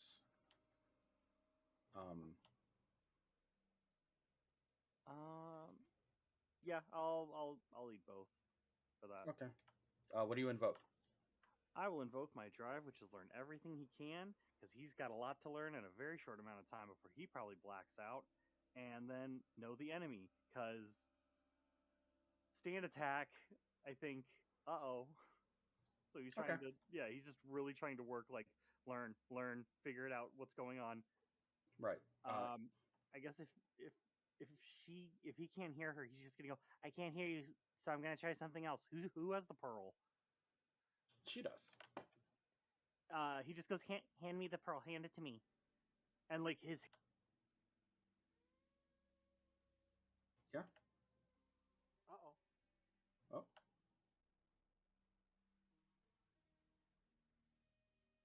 Oh, sounds like he dropped. Oh no. Oh, sorry. I lifted my hand up to make He's a dead. handcuffing motion, and then obviously because I'm on push to talk, it stopped. Uh, But yes, he is doing like a handcuffing motion to like, and it's just filling with mucus. It is Oh. probably it is not fun for her to probably see. Uh, If your hands could blow their nose, that's what is effectively Yeah. happening. she That's the seems worst case of like hand very sweat. unsure about this. But gently she puts the pearl into the mucus, and as it touches the mucus, it begins to solidify all of the mucus around it almost immediately. It just hardens it. Okay. He'd stop producing it, so that it can kind of make its own little self-contained block, like a shitty snowball, because he can't really pack it. Um, and I guess with like his sight fading on him, where's the nearest window? You can't tell. You can't see anything other than her and the passed out form of Enya, Icepeak bleeding, and blue Okay. water, and also Towner vomiting everywhere. Um. Ooh. Okay. I got a real dumb idea. Um. Mikey will whistle. Um. And to just out loud to the room, he'll just go, Polly, Polly. And then he'll just start pulling his arm back, and you can hear it stretching and like pulling. And he'll just start keep whistling as like the darkness keeps coming. And he'll just go, baby, hey, look what I got. Look what I got. Bow wow. Perfect. Fetch. And he just launches it. Just he doesn't know where he's aiming. He knows he's not aiming towards anybody because they're the only things he can see. And he just fires it off. Okay, so those of you that can see Mikey launch it down a hallway, and then Polly standing at attention, just chasing after it, going bow wow, bow wow, bow wow, bow wow, bow wow, bow wow, into the distance. Towner, give me another toothy bruiser roll. Okay. That's a 9, buddy. For the purposes of like expediency, I would say that you likely are going to be taken out by this. You're violently vomiting. You have no more fate points, and 9 damage is it's going to be a lot for you to absorb. So to speed it up, you basically your stomach is empty, but you still feel like you're about to vomit up more. Oh. It feels like you're just going to expel your entire stomach. Oh, great. Yucky. But luckily for you, before you get to see what that looks like, or if it even happens, you black out, hungrier than you've ever been in your entire life, starving. It's almost like your muscles are eating away at themselves as the incredible famine overtakes you and your metabolism kicks up into high gear despite the fact that you have just been like throwing up everything. It feels like you are consuming yourself. As the light fades away and your consciousness dims. That leaves Claudia, Icepeak, and Blue, and Mikey. Mikey, just like Towner, you're kind of like you're out of luck at this point. You made a desperate play, and you did what you could. And as you hear the bow wows in the distance fading, you two succumb to complete and total darkness. The image of Maddie flickers like a candle being extinguished and is gone.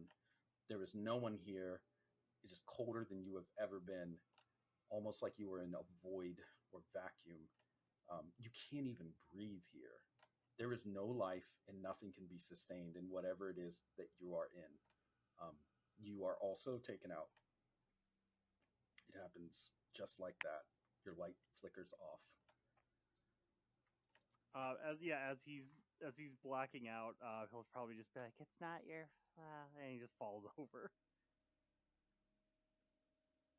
Blue, give me a hard-boiled roll for the sake of what happens to you. Yeah, you're going to be taken out by this too, I'm pretty sure. You can't see, but now you feel hands grabbing you and knives going into your back, into your chest, into your stomach. It's like you're Caesar. You're being assassinated. The blades are long and they are sharp, and they are going into every single side. There is no side on which you have a friend. All of them have conspired to assassinate you here and now, and you are going down impaled with countless blades. As you black out, you can actually hear some of the voices laughing, cheering, even that they've done it, that they've finally gotten you. You are taken out. That leaves Claudia and Icepeak, I believe. Claudia, give me a. This is a fun time to point out you don't have a death condition.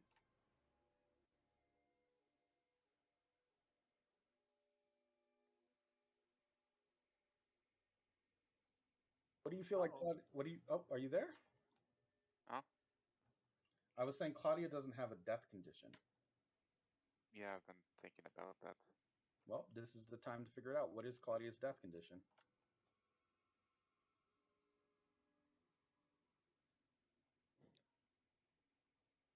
I honestly don't.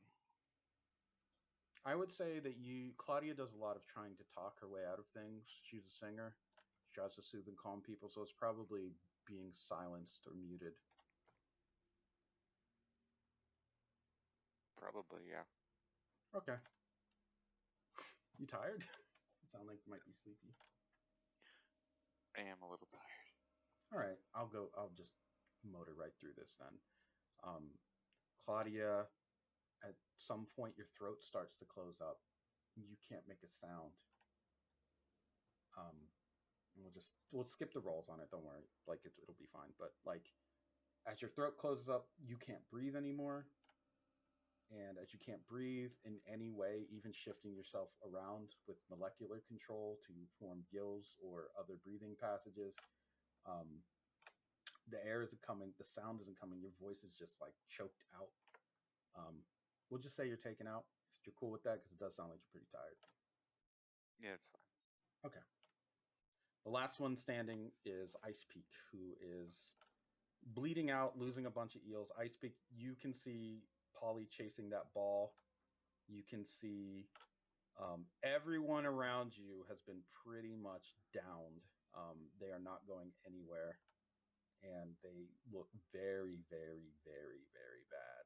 Like the condition is about as bad as you've ever seen for something like this. Random viral attack. You've never seen an infection like this.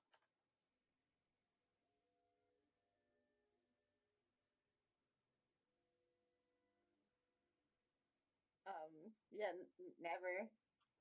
You have maybe one action before you start to lose too much blood and thus too much consciousness. Oh, I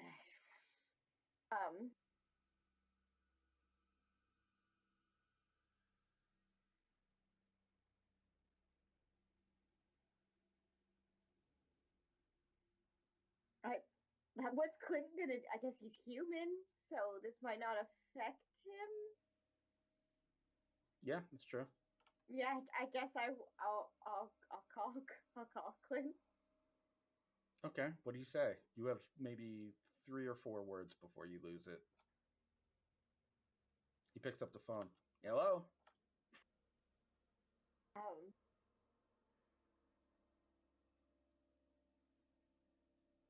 Just in infection. Maddie needs help. What? Hello? Who's this? Icepeak? Doctor? What?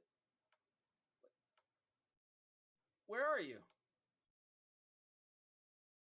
You hear his voice kind of becoming dull. Hello? Hello? Oh. Oh God. Hello? Did something happen? Are you okay? I'm in my world. I'll figure it out. And then you just lost in nothingness, really. You are blacked out. The last thing that you see before you completely lose consciousness is Maddie getting up and starting to run out of the room and away from your group.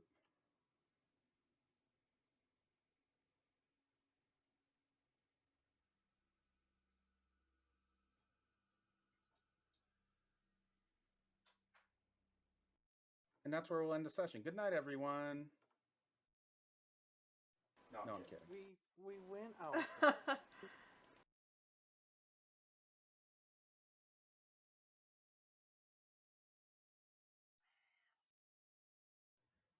As you are out, basically on the ground, there are visions that occur. These visions are strong in their how they reverberate with you.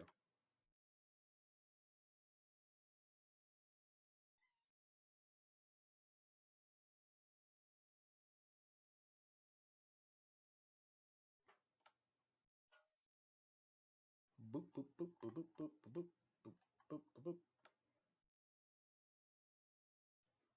Yes. Let's see.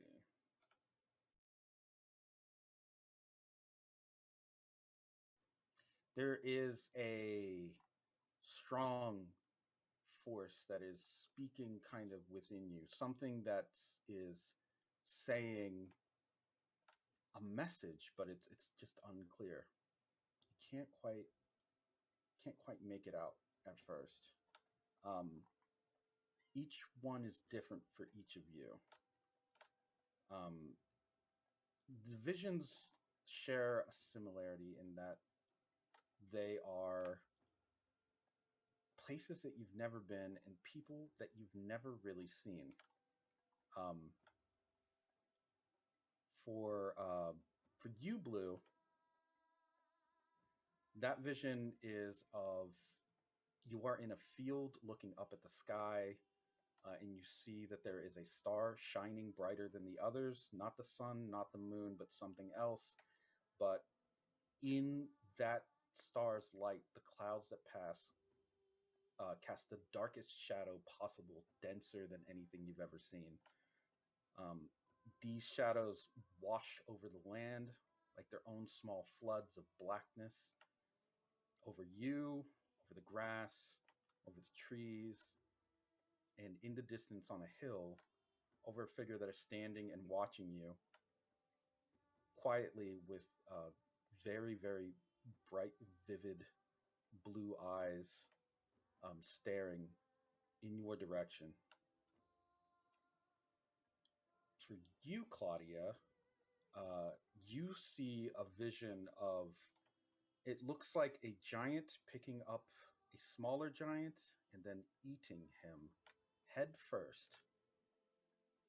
It is Saturn devouring his son.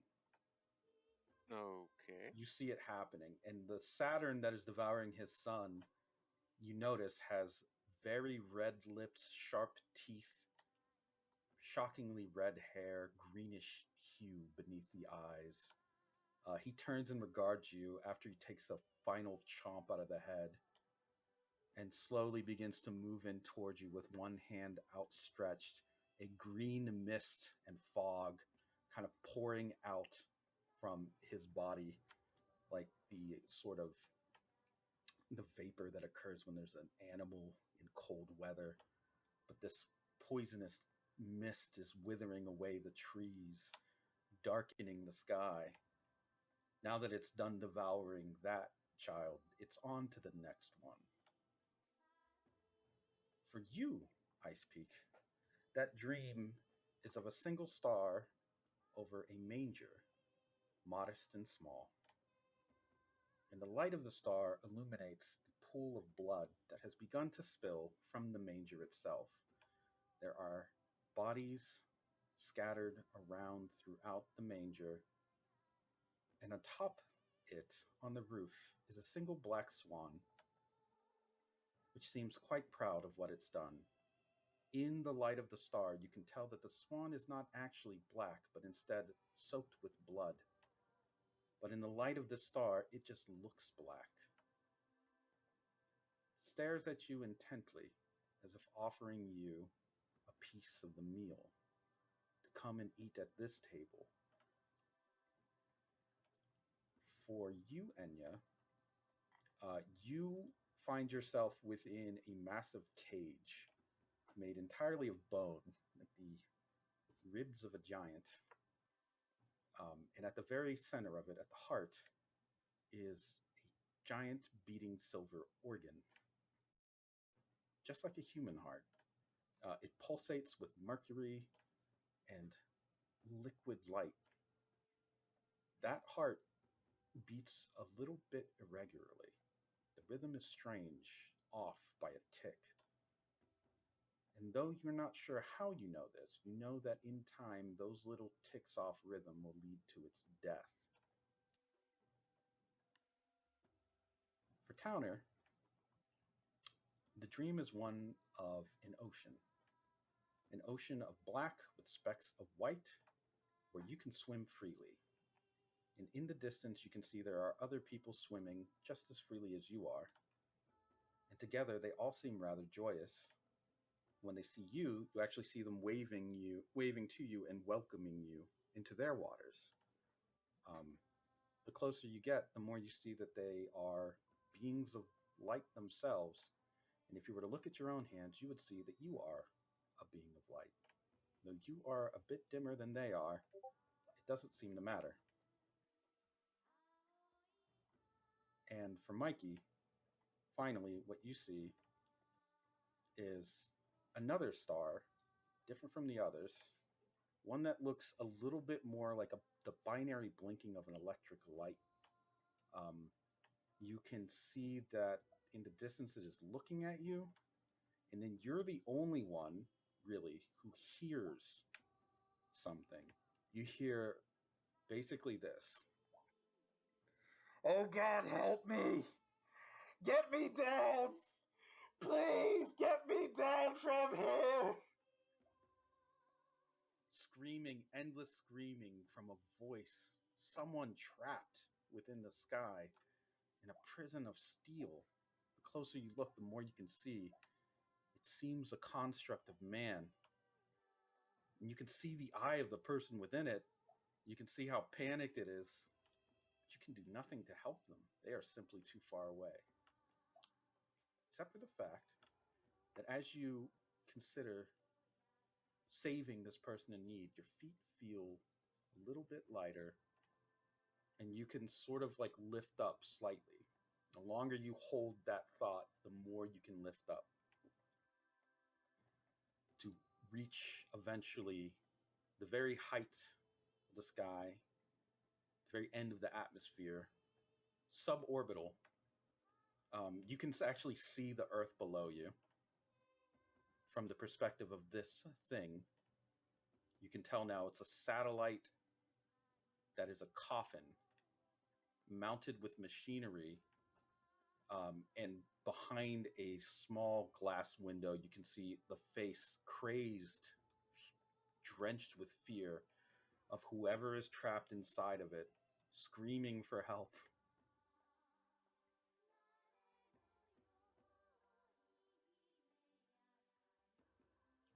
These visions visit you each and every one as you are shifted in and out of states of consciousness, unconsciousness, and surrealism. Like a fever dream, visions fluctuate and either violently fracture or gently collapse.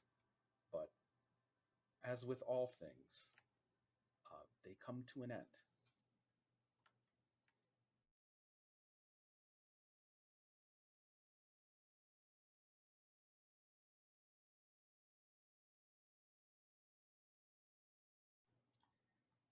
When you awaken, you find yourselves still in the House of the Rising Sun, still incredibly messed up.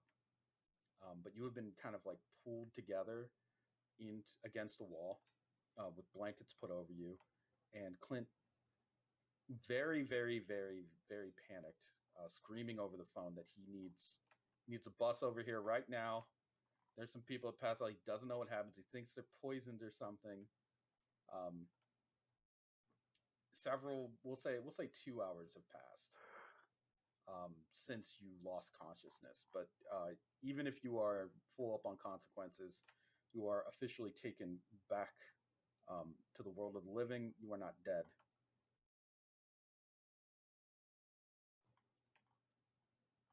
Who's gonna be the first one to wake up?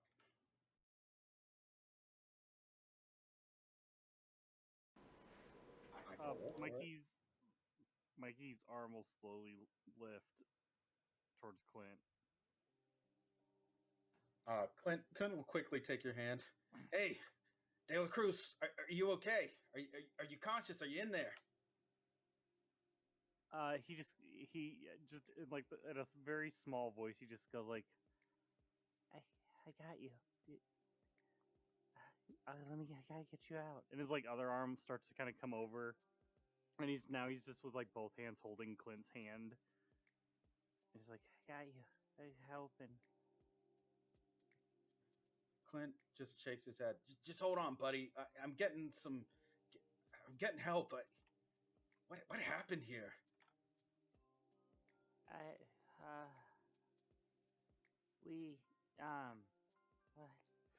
Is it where's Maddie? Like he starts getting up now, and he's kind of sitting, albeit just very hunched over, as no bones, and he's upright as best as he can be. You mean the girl? Yeah, she wasn't here when I got here. We gotta get her. And like he doesn't even get up. He's very much a slug. He's just kind of like doing a crawl, but he's also just, I guess, in a way that would look a little bit like Icepeak, just kind of slithering, just like his skin is just kind of like moving him around a little at a time. Yeah, just kind of slurping around like a little slug, like he actually is. Just we gotta get to her. Clint's trying to grab you and pull you back. Whoa, come on, buddy. No, you're out of it. You're out of it. Yeah, you can still see the movement of him, like, of his skin kind of like rippling to like move him, but he's just like, we gotta get her. She thinks it's her fault. She's on the run. She's scared. Yeah. We'll take care of it. Don't worry, officer. He just is trying to pull this slug mess. Oh yeah, no, it's working. Like he's not got a lot in him after all that. He does his best to put you back in a comfortable position, though he can't tell what that is because you have no bones. He just goes, can you just put me by a window, Clint?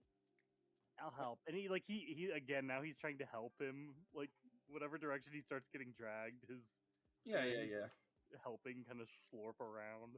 Yeah, fresh air. I got you.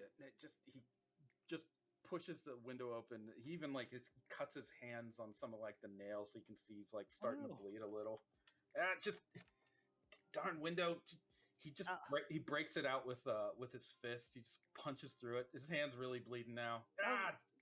You didn't need. Oh no! Oh, hang on. And he starts putting his hands over the cut, and like there's a little bit of like mucus to help like step the bleeding. And he just goes, if Icepeak's not conscious, that'll help her. Give it to her. Your blood, not a lot. I don't know how there's a lot of blood. And he's just like he actually pulls his hat off and like kind of leans his head out through the broken glass. Oh god. And you just see like all this like long like seaweed looking hair, just and like his eye stalks all folded in with him. And he's just leaned out, and you can see him like even his hair now is like moving itself to catch the light like leaves do. As he's just laying there. Hold on, buddy. Let me get you some nice rejuvenating salt. He just salt. No, I don't. And he's just No. I'm the fuck with what? you. Clint's not that stupid. Let me just get you some salt, buddy, real quick. Yeah, let me just pour some salt on you real quick. No, Oh, sure. Oh, see, that should have been my death condition. Just buried in Salted. salt. Oh. oh. Yeah, he'll kind of take that lead though and feed Icepeak a little bit of his blood. This feels really weird. I don't. Man. It's like it's all she can eat. And I you're know, sitting but eating. The lab coat, as blood drips like toward the neck area, starts to reinflate with eels. Like eels are slurping back in toward the blood and like wiggling and feasting on it. Oh, the only person that isn't there is Enya. Enya, you're still like basically trapped on the floor. It looks like you got dragged an inch, but Clint couldn't get you any further than that. That's fair. Just too heavy. Towner, I guess, too. It's way too fucking heavy. Actually, Towner, when you wake up, you are very skinny. Oh no! You're a very skinny shark now. His gains! All your gains are wiped out. Why didn't you just kill him? Oh. I'm really tempted to look up what does a skinny shark even look like.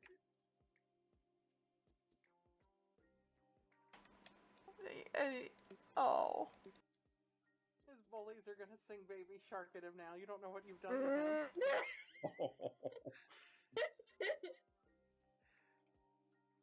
Oh, there's actually a shark. There are many skinny sharks.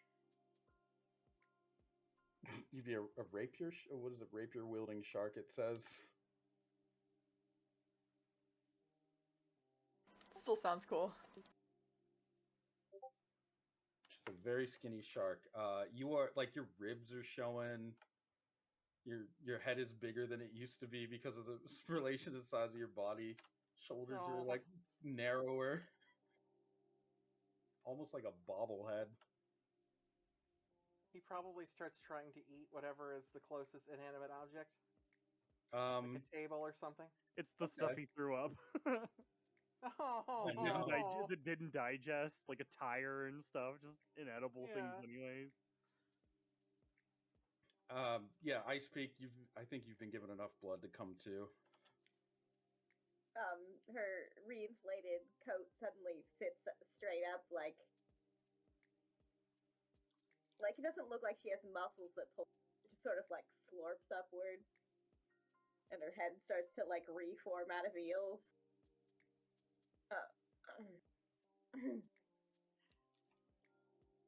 She's like wiping her mouth and looking embarrassed about it. Thank you. That is enough. That's good. Is it warm in here? I'm just gonna. Clint just slowly falls to the side. Just gonna. I think I'm just gonna. Yeah. Just gonna lie down. Is he suffering from blood loss? Combination blood loss, fatigue because he hasn't slept over the past few days from doing all the work. Panic, all the adrenaline starting to wear off when he sees that people are coming back to life. He just passes out. He faints. I would like to repair his hand. Okay. Yeah. You don't need to roll to do. It's a simple cut. And it's not even that deep. It's just the combination of all those things. He is overwhelmed and exhausted. Okay. Blue, as you come back, your vision starts to come back. You still feel a great amount of pain in your body, almost like you had been just stabbed from every single possible side. But you are free of wounds. It's just like a deep pain that's like a muscle soreness, like right after you have a fever or something.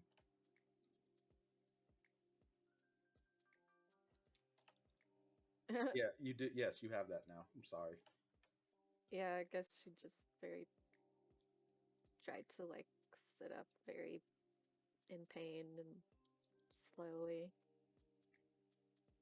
kind of like look around and make sure she's with, her squad and not the people who she heard. Yeah. They're there. Claudia, your ability to breathe just comes back rapidly and immediately, like enough to take in like the deepest breath you've ever taken. Your voice is a little raspy, but you are alive. You can breathe. That was maybe one of the scariest. I don't know what your history is as a merman. You've probably been in some scary situations, I'm sure. But that one was like drowning on the land. Ooh. Literal fish on the water, or fish out of water. Oh, geez, that's no bueno. Yeah. She's so probably. Yep. Yeah. All of you have come back to well, life, pretty much. You also hear in like sort of around the corner.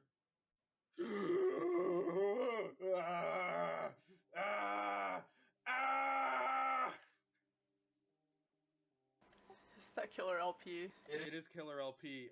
He has also come back to life. He's just screaming as loud as he can. Oh, what's his death condition? I guess I don't know. If anyone were to check on him, they would see that he is surrounded by teeth. Oh, his death condition, it must be getting eaten by a bigger fish or something.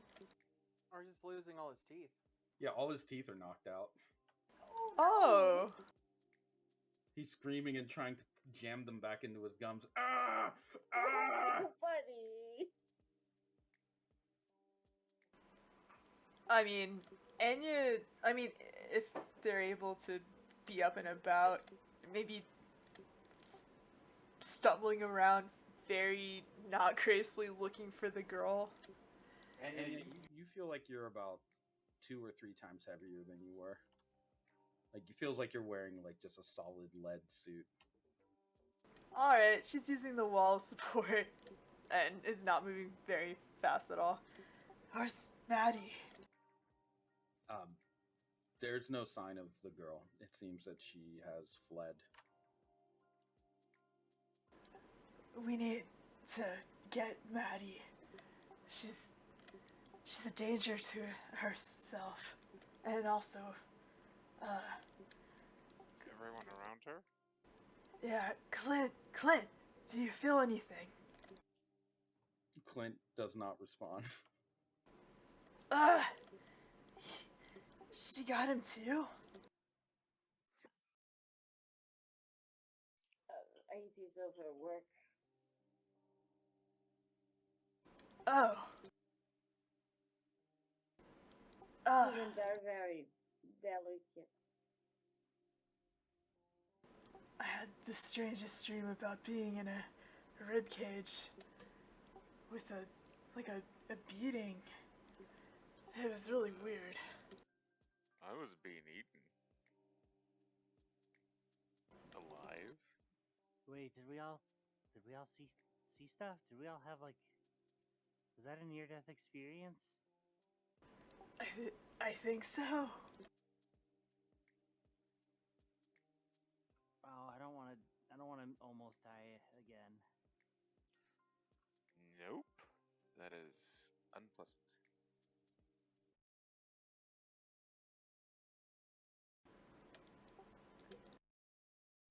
As you are kind of trying to regather yourselves, you hear a door open and then close, and then click clack of very nice dress shoes. Maybe some kind of metal on the bottom of them. Somebody's walking around inside of the House of the Rising Sun.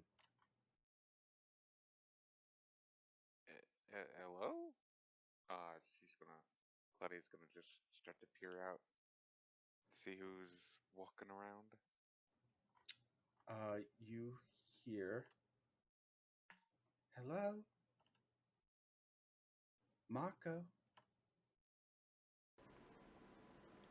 Marco? Hello. Hello? The voice gets a little closer. Marco? Hello? Marco? It's close, but whispered. Hello? A face comes sliding around the corner doorway. Found you.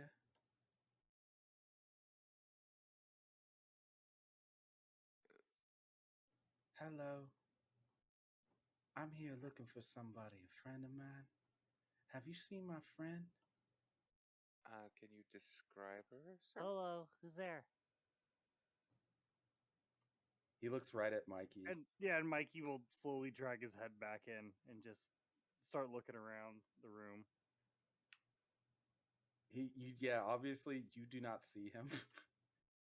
Yeah. He's going to Hello? look around the room. He's going to look down at Clint. He's going to kneel by Clint and start lifting Clint's shirt a little. Is this a boy or a girl? That's Clint, so boy. He's a man. Claudia, who are you talking to? Oh, Hello? oh Do you no, not see Icepeak him? like- is. Icepeak is He's gonna right here. gently slap his hand. Ah! He is male. I just had to check. That's This fine. isn't who I'm looking for anyway. He's rubbing his hand as if it really hurt him. And who are you? My name is Miichael. Oh, nice to meet you. Can you tell us more about this friend? Maybe we could help. Yes, I'm looking for a particular lady. She's very special. Can you describe her in any way? She is. He starts dancing around the room, spinning around on his heels. The most beautiful girl in the world. Have you seen the most beautiful girl in the world? You guys look sick. I don't know. And you are? He looks at Mikey again. And like at this time, like Mikey's looking where everyone else is looking, and like he's looking at them and looking back where they're looking, and just I think your friend might be a little confused. He points at Mikey. He did have a near-death experience, so That's okay. We all experience death eventually.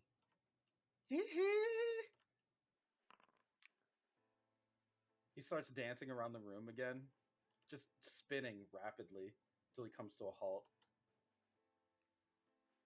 I've seen y'all in the news. Ain't y'all Aqua? yes, that would be us.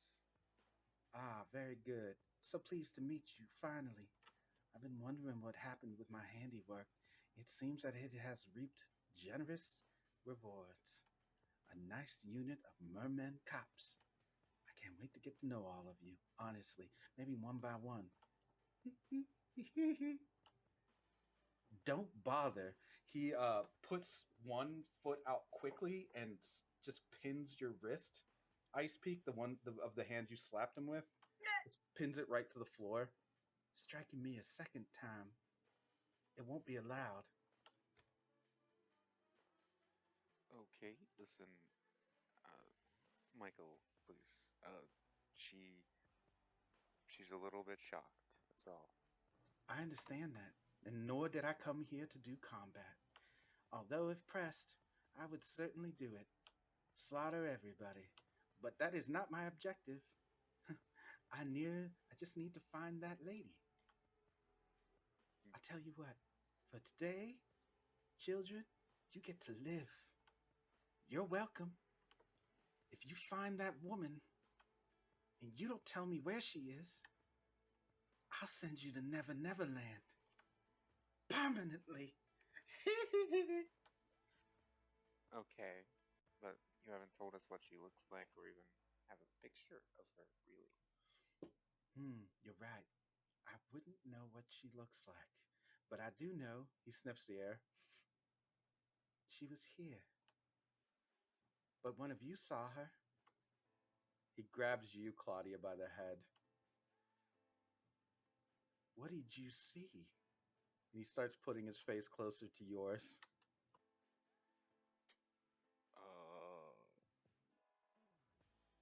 I, I don't know. I mean, like, what would you want to know?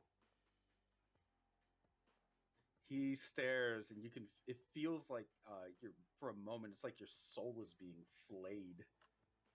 He is reading your, I guess, mind in a way. You can tell it's like someone violently flipping through a book. Um, and then he lets go of your head. Oh, like I said, the most beautiful girl in the world. Black hair, kind of pale. Fair skinned, I should say. Oh, young, pretty, very stylish, modest in how she dresses, like she's dressing from a thrift store. Most importantly, he looks around the room. Alone. No other men to get in the way between me and my love. Well, don't let me stop you all from just lying around and dying, I guess. What a tragic turn of events for the noble Aqua after recently receiving so many accolades on the television screen. I barely had time to enjoy my Saturday morning cartoons while I was watching all of you get praised. What a wonderful feeling. What a wonderful phrase. I, I don't He, know. he, he freezes when you say that. Oh, you know, I have a rule. I don't fall in love with mermen, but you're tempting me. He begins to spin slowly, and then, um, in a rush, he just quickly grabs you, Mikey, by the shirt collar. Don't you ever think about me mugging me again, boy? What?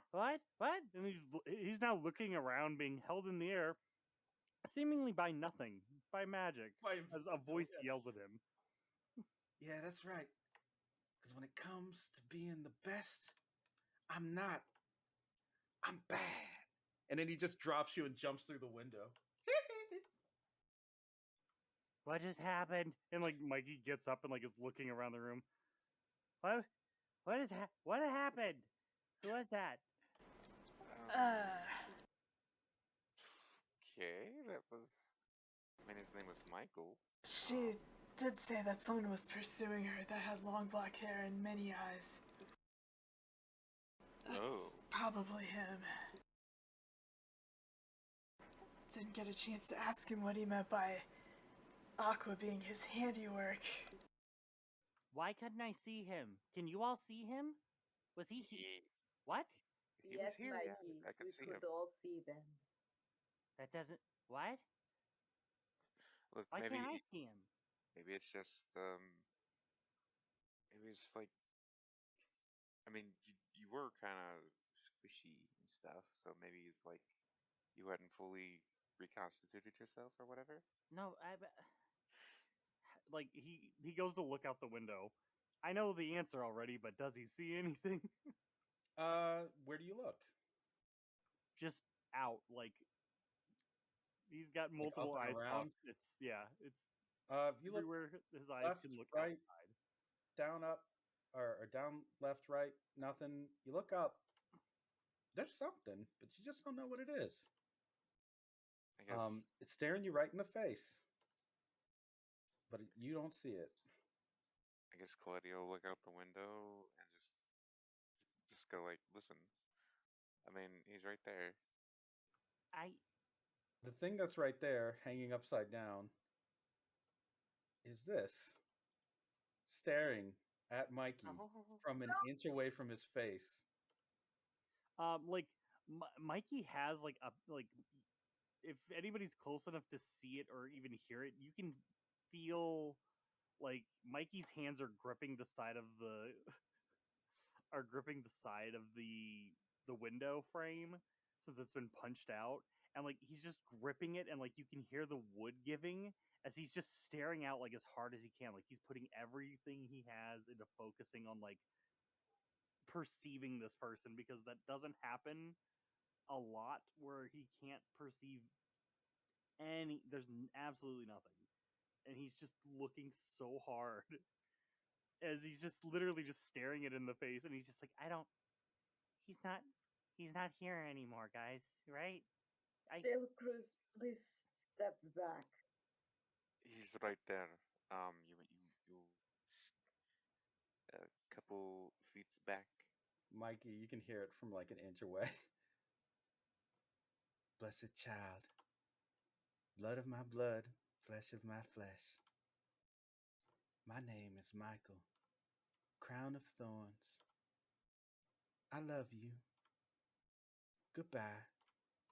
He slowly retracts up the side of the building, pulled along by black manta wings that are just gripping into this masonry, pulling him up until he flings himself into the sky, bounds, turns, and takes off like a mighty blackbird bat. In the light of day, you would think that such a large black winged figure would stand out, but he flits and blurs until he looks nothing more than just like a shadow against the buildings and clouds and sky above, until at last he is nothing more than a memory, a very bad memory. But at least he loves you. This is bad. Who can we call back at the station that we can get on this? We can always call the chief. No, he said he was another crown. We don't get anybody involved. I mean, like, the only people other than us that could take him down would be Soft Cell. I mean, do we really want to try and work with them to get rid of him to save Maddie? Then they'll just go after her again. We're just right back where we were. The thing with that too is that they're just gonna. I mean, they're not. They maybe not openly try to kill us, but I mean, I feel like they're just gonna like take. They would take the opportunity, and then when they could, they just backstab both of us at the same time, which would then force us to work with the enemy. And I don't think soft cell's a good idea. This is bad. Samurai. There's gotta the Mr. Clan. Maybe we could. I could always try to contact Jiro and see if he knows any ideas. Towner. Yes. Are you still eating? He is currently enjoying a couch cushion, yes. A third arm brings over what looks like a scrap of some kind of meal, hamburger in a wrapper. Just hands it to you. Okay. He'll take that, thank you. Does he grab it with his hand, or does he just eat it out of the hand? He Yeah, just you eats it out of the hand. Yeah, and then a fourth arm appears and is holding an old, cold box of fries. And it's just kind of, yeah, these two hands are just kind of bringing you, they're just bringing you food.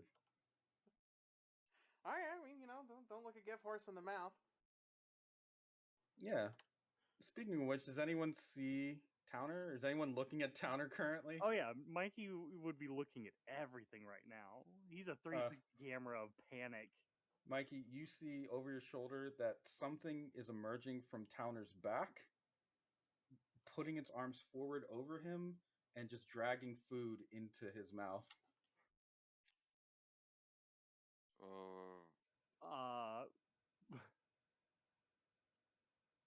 Mikey would just make a run over there and try and like jump over Towner to like grab the person, or either that, or no, I think it would make more sense for him to like slide under Towner. Okay. And try to pull this person? Yeah, and try and grab the person from underneath. Like he uses his slug mucus to do a power slide underneath and then grab the person. You grab something that feels like it's made out of ivory and is a little bit sharp. It is, now you can tell, actually emerging or growing out of Towner's back. And you've seen these things before, so you know what it is. This is Towner's stand, or something like it. It's emerging out of his back. I'm sorry? Congratulations, Towner. You have a stand. Ah, Oh no, not again. Towner, and like this time, like actually, Mikey will actually holding on to his stand, pull himself upright, and now that he's like standing upright, holding on to like the shoulders or the arms of his stand, we'll just go, Towner, hold on a second, and he's gonna put his legs. Has his stand fully emerged out of him, or is it just the arms? Just the arms. Yeah, Mikey's gonna try and like Mikey's gonna put his legs on Towner's like back or like on his like I guess like butt or wherever he can like find leverage, like wrap his like weird no bone arms around this thing's like arms and shoulders and then just pull this thing out. Just like it's a breach, like a breach baby. Just go straight up and out. Okay, Towner, you feel like you are being pulled and you're very skinny. So, Oh, he's a wimp now. He can't resist. Yeah, Mikey, as you pull these arms, you're just pulling Towner. Towner's very weak and skinny. He weighs, we'll say, I don't know, 100-something pounds. He's Okay, yeah, I very, guess very if he tiny. sees that he's basically marionetting his friend, he would let the arms go and just go, hang on, and he'll go running around to find a mirror to show him what's happening. Because he didn't have bone arms before. You show him the bone arms? Yeah. In the mirror? Yeah, Towner, you can see the bone arms. So they're literally made of bone? They're very skinny. Muscular at all? Yeah, they're very skinny, like you are. Oh. Is that your reaction to seeing them? Oh. Yeah, it's just basically like, oh. Yeah, one of the bone fist punches you. Ow! Fuck you! Towner's now trying to fight his own arms. Yeah, now the arms are fighting you. He's just trying to bite, yeah. So, is he fighting his own stand? Yeah, yes, you just see Towner fighting bone arms that are emerging out of him. He's trying to punch. It's punching him. That is Clint just wakes up to see this in time. He just wakes up in time to see this and begins to. He just goes,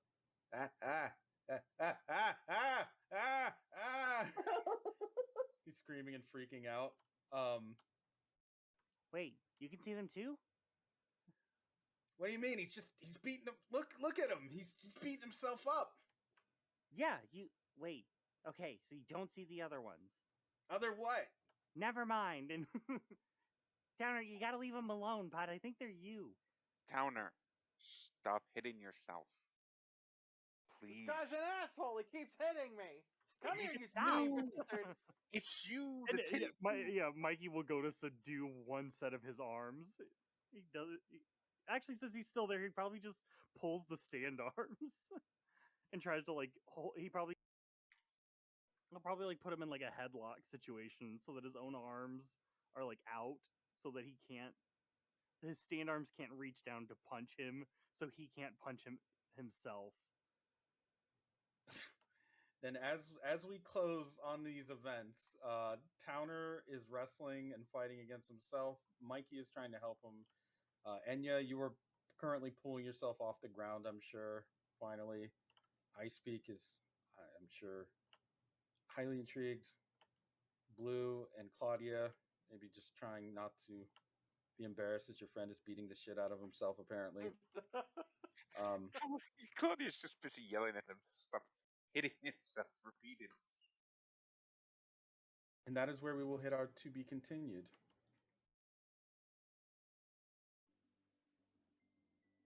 My goodness. So, to answer your questions, yes, You all have stands now. What? Yes. Yay. Exposure to the pearl, combined with other wounds and shit that you suffer, create stands in mermen. Oh, that's Ew. we can't let any of the crowns near her. But it makes sense why they want her. Yeah. By a Makes lot sense why now. Yeah. Makes sense why she's the Madonna of Guam. Oh, unexpected surprise. So, your stands. Oh, if you look on your character sheets, you might have noticed this when I had you roll stuff. You also have, I added them, dreams as aspects. Those may sometimes be compelled against you, or you can invoke them. But whenever there's a situation relating to the dream, you may get a compel. I would like a list of those dreams at some point. Well, everybody has them Yeah. on their sheet. Blues is pretty. Shadow of the stars. Yeah, some of them were nightmares. I'm not gonna lie. Yeah. Yeah, like like Saturnus. Yeah, yours was pretty bad. Giant naked Avicii eating a giant and then coming for you.